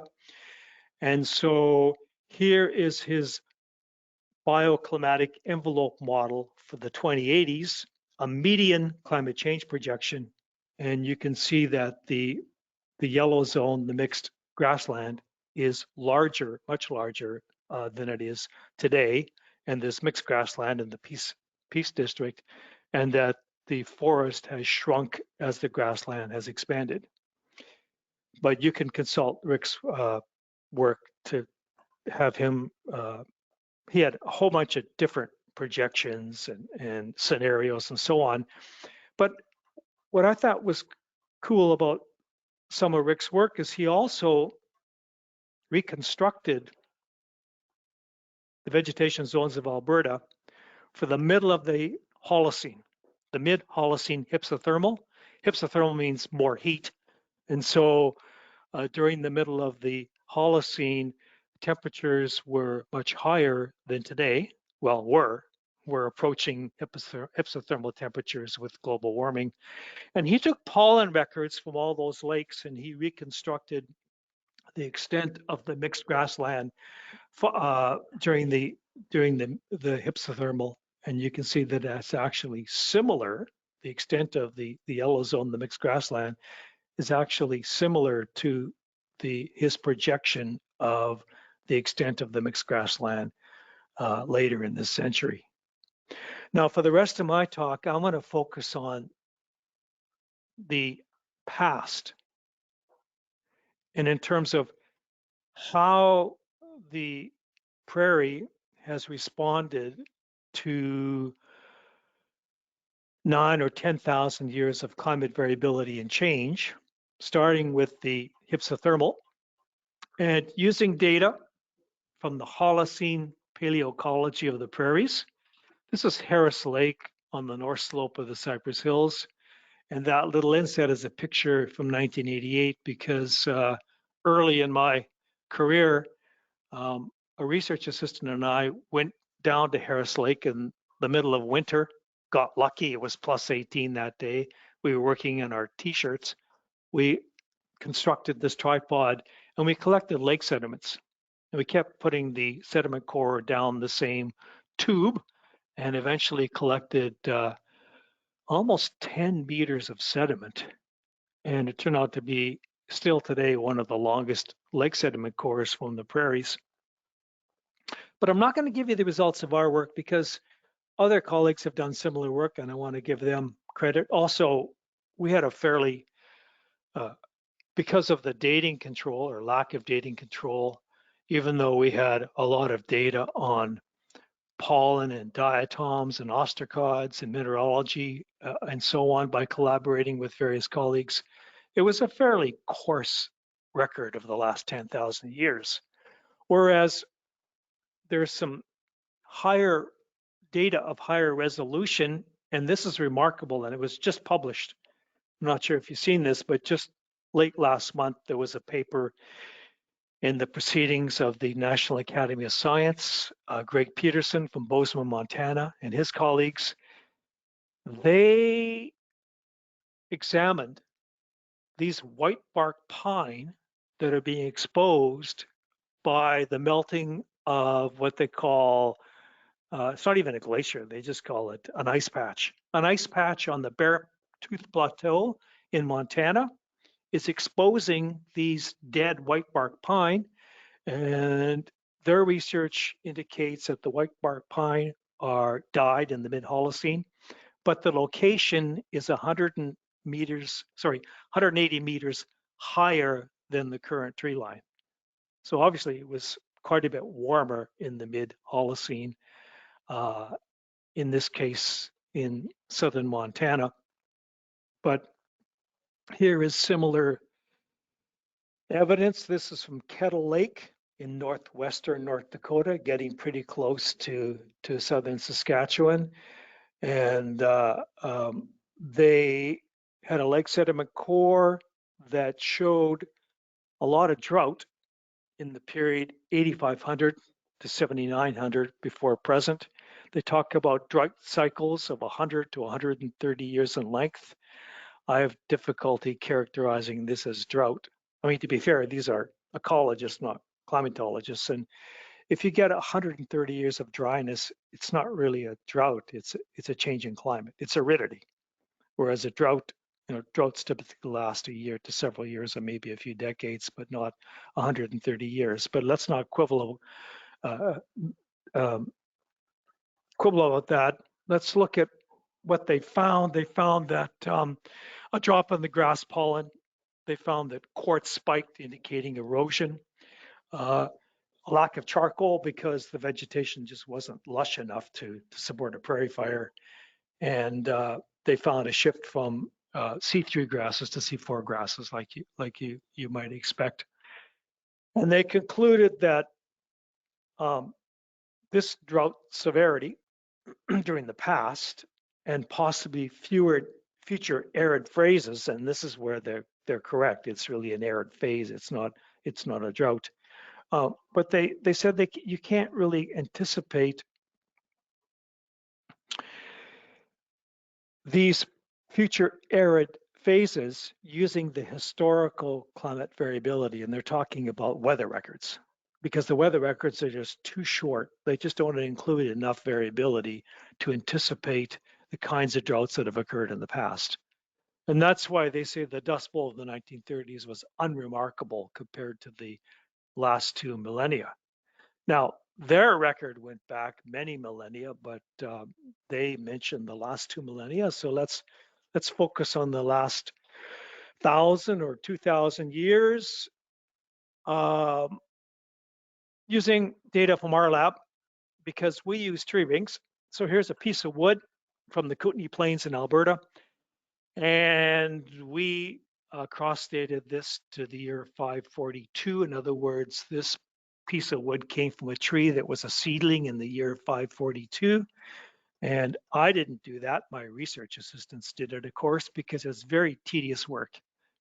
And I just don't have the patience to do this, where they compared tree ring time series from a lot of different samples of wood, living wood and dead wood. And that's how they're able to assign calendar years to the tree rings of dead wood.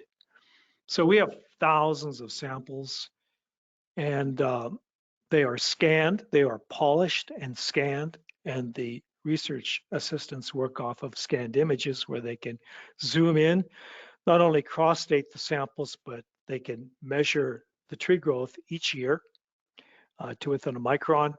And they do 2 measurements, the light early wood and the darker late wood that comprise an annual ring. And we've been collecting wood samples at every one of these pins, about 225 sites. And our sites circumscribe the prairie ecozone because, of course, there's relatively few trees. They're not absent. There are uplands like the Sweetgrass Hills and Cypress Hills, and even in the valleys of the Missouri and so on, we find old trees. But for the most part, the oldest trees we find are on the eastern slopes of the Rockies. So you can see that concentration of pins in the montane forest of the eastern slopes. And here are some of our sites. Upper left, old Douglas fir in the whalebacks of south of Longview. The bottom right, also in the whalebacks, a very old living limber pine.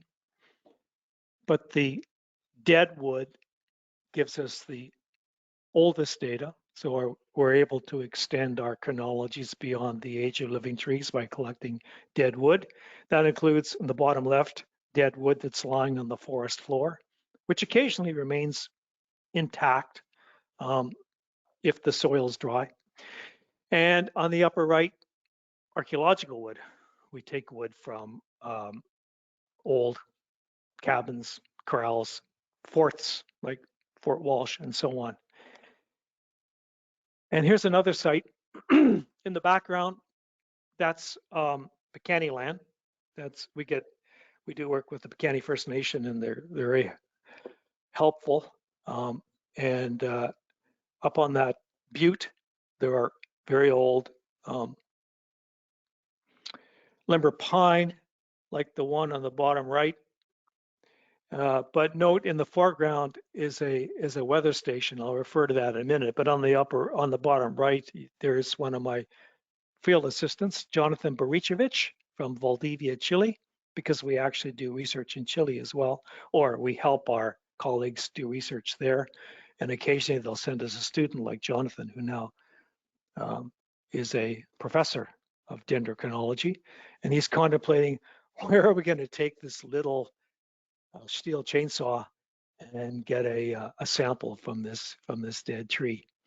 But the weather station, operated by the Alberta government, has produced a really nice record of soil moisture. So this is near Brockett, and the record goes back to 2008 and right up to it's active today, and at 4 different depths. And the thing to note is at shallow depths, a lot of variability from year to year. At depth, at 100 centimeters, not much variability, but quite high soil moisture content. So the plants, including the trees, have access to this moisture. And as the soil dries out, the moisture that's stored at depth will move up by a capillary action. And so this is what's driving plant productivity. This is what's driving tree growth. And so we use data like this to calibrate our tree rings, because we just have measurements of ring width that we standardize. We need some record of soil moisture to calibrate the data. Unfortunately, these records typically are not much more than 20 years, because these soil moisture probes have only existed for the past 2 or 3 decades. Before that, to measure soil moisture, you had to dig a soil pit and collect soil and take it back to the lab and put it in the oven and drive off the moisture and so on. So these records are relatively short in terms of detailed soil moisture data. However, research has indicated that soil moisture is highly correlated with other parameters, other variables, which are measured. So here's a study from Europe where they looked at thousands of river basins across Europe, and they looked at the correlation of soil moisture with other variables. And what they discovered was the highest correlation was with runoff, not with precipitation or transpiration or evaporation. That soil moisture was highly, soil moisture and runoff are 2 components of the soil moisture balance, which are highly correlated. So we use runoff data because there's lots of runoff data. After all, the water runs off into lakes, streams, reservoirs, sloughs, which are the water supply. And so runoff has been measured for at least 100 years on the prairies at lots of locations. So here is one of our paleoclimate records that was completed this morning. One of my research associates came to me and said, I just updated our reconstruction of the South Saskatchewan River Basin, and so I popped it into the presentation. But there's no surprises, because we've been reconstructing this particular river basin for 20, 30 years. We just keep updating it. So now it's updated to the year 2021 and back to 1100. And the way we plot this information is runoff anomalies, years in which there was above average runoff in blue, and years in which there's below average runoff in red. And I'll just highlight the dry years. So starting off on the right, you can see that 2021 is amongst the driest years. Good to know. You can see the 1980s. You can see the 1930s. Whoops. But I want to highlight a couple droughts. I want to highlight that drought of the 1840s to the 1870s, in which there was like almost 30 consecutive dry years just before the settlers arrived. And notice that beyond that, there was a lot of wet years. And so the government lucked out, and all the settlers that came got established, homesteaded during a couple wet decades. And then, so I want to talk about the drought of the mid 19th century, and then go back to the early part of this record and notice that during medieval times, early part of the last millennium, there was a lot of drought, especially in the 1300s. And what was happening paleoecologically? Well, I'm going to refer to the work of Janine Saint-Jacques, who, as it turns out, was my postdoc. She was a postdoc under my supervision. But before she came here to do a postdoc, she did a great PhD research on the palynology of Lake Mina in western Minnesota, not too far removed from here as the crow flies. And from Janine's PhD thesis, I've extracted these plots on the far left. Oh, and the reason that this is a fantastic record is because the sediments were varved. In other words, annual laminations. And there's relatively, well, this might be the only one, pollen record from varved sediments on the prairies. On the prairies, we tend to have shallow lakes. We have windy conditions, and so the sediments keep getting disturbed, and we don't have the conditions under which you get this deposit of sediments in annual layers. It just happens to have occurred in Lake Mina. And so she has this very high resolution pollen record, unlike the other records where we can't really correlate pollen with tree rings because the pollen data just tells us about the change in vegetation from decade to decade and not necessarily from year to year. But look at how during medieval times, 1300 to 1400 years on the vertical scale, there was an increase in varve thickness, almost a doubling in the size of the varves, which you could attribute to an input of sediment, more erosion in the watershed. There was a drop, quite a drop in the abundance of tree pollen under these dry conditions. And over on the right, the herb pollen goes up, suggesting that the grasslands expanded or thrived at the expense of the trees under dry conditions. But if you look more closely at her herb pollen, her grassland pollen, even though the relative amount of pollen increased, the absolute amount went down because the plants weren't necessarily flowering. So as you know better than I would, under dry conditions, the grasses don't disappear, the native grasses don't disappear, but they're less likely to flower and produce pollen out of these dry conditions. So here we have an indication of the response of the native prairie, western Minnesota, to this decade, extremely dry decade, arid decade of the 1300s. Although it suggests that the prairie grasses necessarily weren't flowering and there was some erosion, but they didn't disappear. And then let's look at the sand dune record. And this is the age, estimated age of sand dune, because when the sand gets exposed to the sun, there is some radioactivity that can be used to measure the last time that the dunes are active.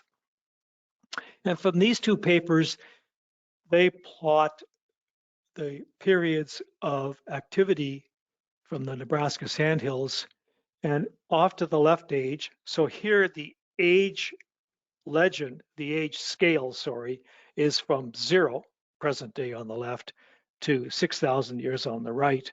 So if we look at the last millennium, there was a period of dune activity in the Nebraska sandhills about 600, 700 years ago, which corresponds to that drought that or the series of droughts that we have identified in the tree ring record from the Northern Plains. And let's move from the Nebraska sandhills to our sandhills, the Great Sandhills of Saskatchewan and other sand dune fields on the southern prairies. This is from the work of Steve Wolf from the Geological Survey of Canada. There's Steve showing us the aeolian stratigraphy, the dune stratigraphy in a now stable dune in the Great Sandhills of southwestern Saskatchewan. So by doing optical dating of the sand, Steve was able to determine that there was extensive sand dune activity in the 1700s. Our tree records indicate lots of drought back then. And I mentioned the drought of the 1850s. Steve did research in the middle sand hills in southeastern Alberta, and sand, which today is buried and under grass, was exposed to the light in the 1850s, which is also when John Palliser came through the middle sand hills and talked about miles of burning sand.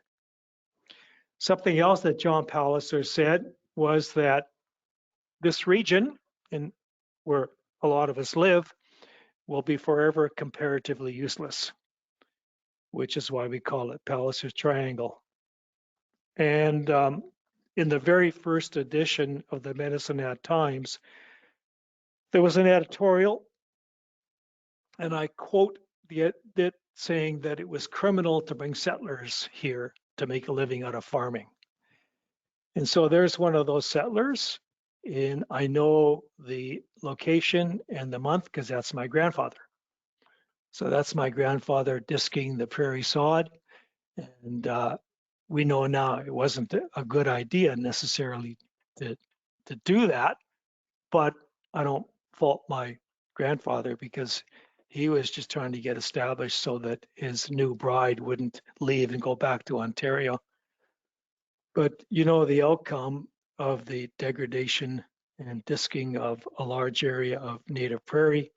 These famous images from the 1930s and 40s in the bottom left, and even as recently as 1988. So this is a picture I took in 1988, and it's not a great photo because you can't really tell that soil was drifting across the highway and piling up against the fence. But even as recently as 1980s, we had these dust storms. But there was a paper, and there's been several papers like this, documenting how there has been a decline in blowing dust on the prairies, and they attribute that to the success of soil conservation and a change in farming practices beginning more or less in the 1980s towards much less tillage. But nonetheless, the damage was done. And here's a paper I found a couple of years ago where across the world, these scientists, these soil scientists, were comparing the depth of soil comparing depths of soil between disturbed soil and native soil or undisturbed soil. And they said that the depth to which 99% of all crop roots extend is shallower by about 60 centimeters on average compared to natural systems. And so this map of the Americas shows in blue where soils actually are deeper than you'd expect, and in red, soils which are more shallow than the nearby natural soils or native soils. Now, the reason you have blue areas is because these are actually uplands like the Andes of North America, where there's been an encroachment on the grassland by shrubs and the soils have actually gotten a bit thicker. But let's focus on the pink and red areas. These are the agricultural soils where you can see the extent, and including the Canadian prairies, the extent to which the soils have been degraded. But I'm sure you all know that story. But the reason I mention it is because there's a lot of emphasis these days on restoring soil health and what are called nature-based solutions to climate change. And the principles of soil health include attempting to avoid disturbance of the soil, attempting to maintain a cover as much as possible and for as many days as possible throughout the year, mixing it up, attempting to increase biodiversity, and attempting to keep living roots in the soil. Well, if you look at these principles of soil health, and this is a bit of a no-brainer, what they're doing is mimicking, of course, the native grassland. So that's about it, except that a concluding take-home message that as far as we can tell, using the paleoclimate records and the Holocene paleoecology and the dune record, that there have been times where drought and aridity are so severe that they have impacted the grassland, but nonetheless, the native grassland has survived, has persisted through a large amount of climate variability and change.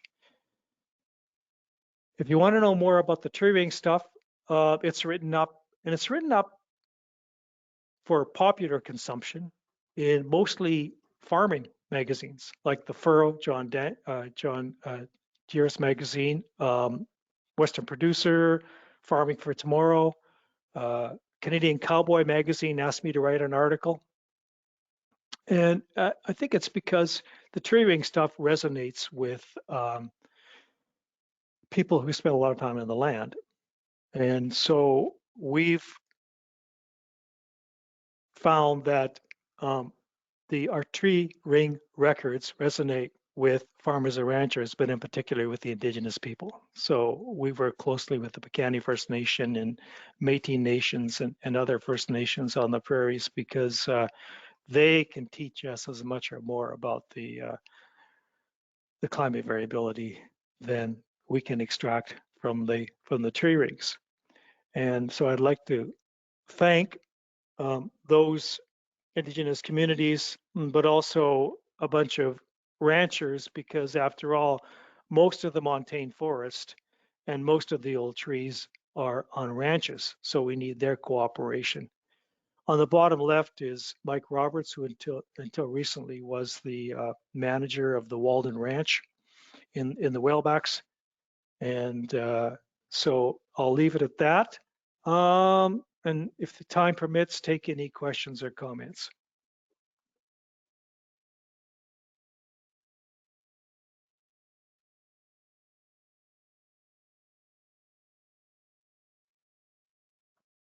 This, by the way, is the gap. This is the gap between the east block of the Cypress Hills in the distance. Sorry, that's the west block in the distance. I'm looking west, in the east block from where we came. And this gap is just about my favorite place in the world, even though I've traveled quite a bit all over the world.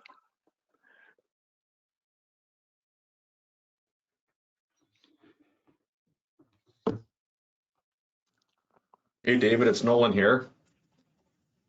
Yeah, hi, Just Nolan. a comment. I was looking on my map here at special area southeast of 6, 3311.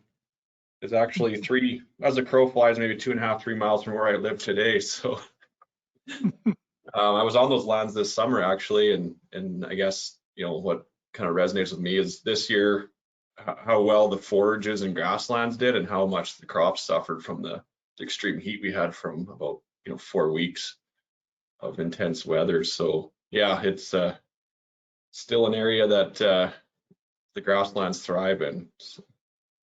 Interesting. So, well, first of all, that comment seems to reinforce what I was trying to say, mimic the grasslands. But also, it's interesting that my grandparents homesteaded near Spondon, Yeah. which I think doesn't exist anymore. My mom was born in Hannah, but the homestead blew away in the 30s, so they packed up and they moved up near Edmonton, and they farmed. Well, the farm is still there, near Hardisty. And I grew up in Edmonton, city boy, but I spent the summers on the farm. Laws are like, my in-laws are out there, and my father-in-law often says we're either really stupid or really tough, because the ones that left were probably the smart ones to get out of the country. I've gone back there to that quarter and tried to find there's a bit of a dip, which might have been the foundation of a little house that they built. Yeah. Cool. Well, thanks for the presentation. Yeah, you bet. It's Jane Lancaster from the Grassland Restoration Forum. Do you see similar fluctuations or dispersal of plants north south, like you're saying we should be thinking about the buffalo grass plant communities that are further south in the US. Do we see sort of records of that kind of movement in the past? Yeah, that's a really good question, and I think you'd probably have to ask Jeff Thorpe or Rick Schneider, because that was their work. But looking at the paleoecological record, and we dabble in that, that there was a retreat. All the vegetation zones retreated as the glacier did. So the pollen records show that what's now prairie in southern Alberta had spruce and pine forest, but it died off because, within centuries of the disappearance of the ice from southern Alberta, it began to dry out till eventually the trees died, except in the Cypress Hills and other uplands, and was replaced by prairie. So yeah, there is a historical or paleoecological analog for the movement of these vegetation zones. But these projections, and Jeff Thorpe will tell you this, and Rick Schneider, these projections of the future distribution of vegetation are completely hypothetical, because of course today the landscape is occupied by people, and we pretty much determine what the vegetation is. So it's kind of potentially the vegetation zones would move, or the zones don't move, the species move. But that's pretty much up to us, which species move and how fast they move.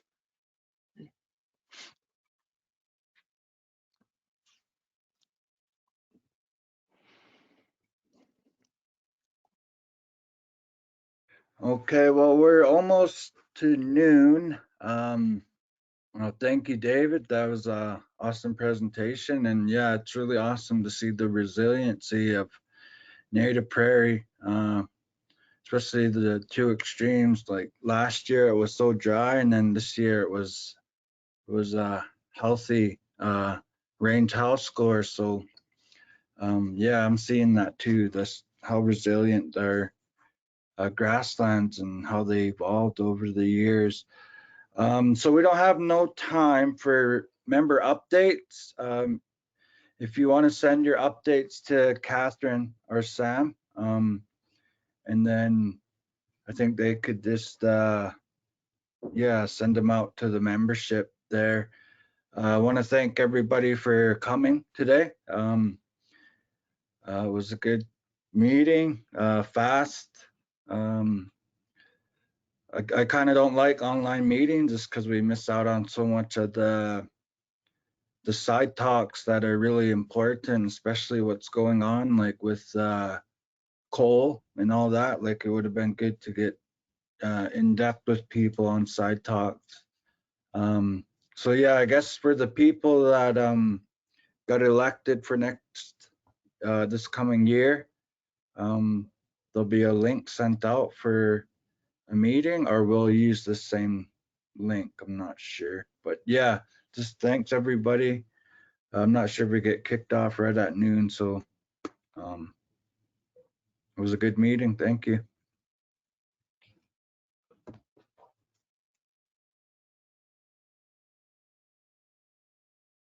Thanks, Alvin. Thank you, everyone.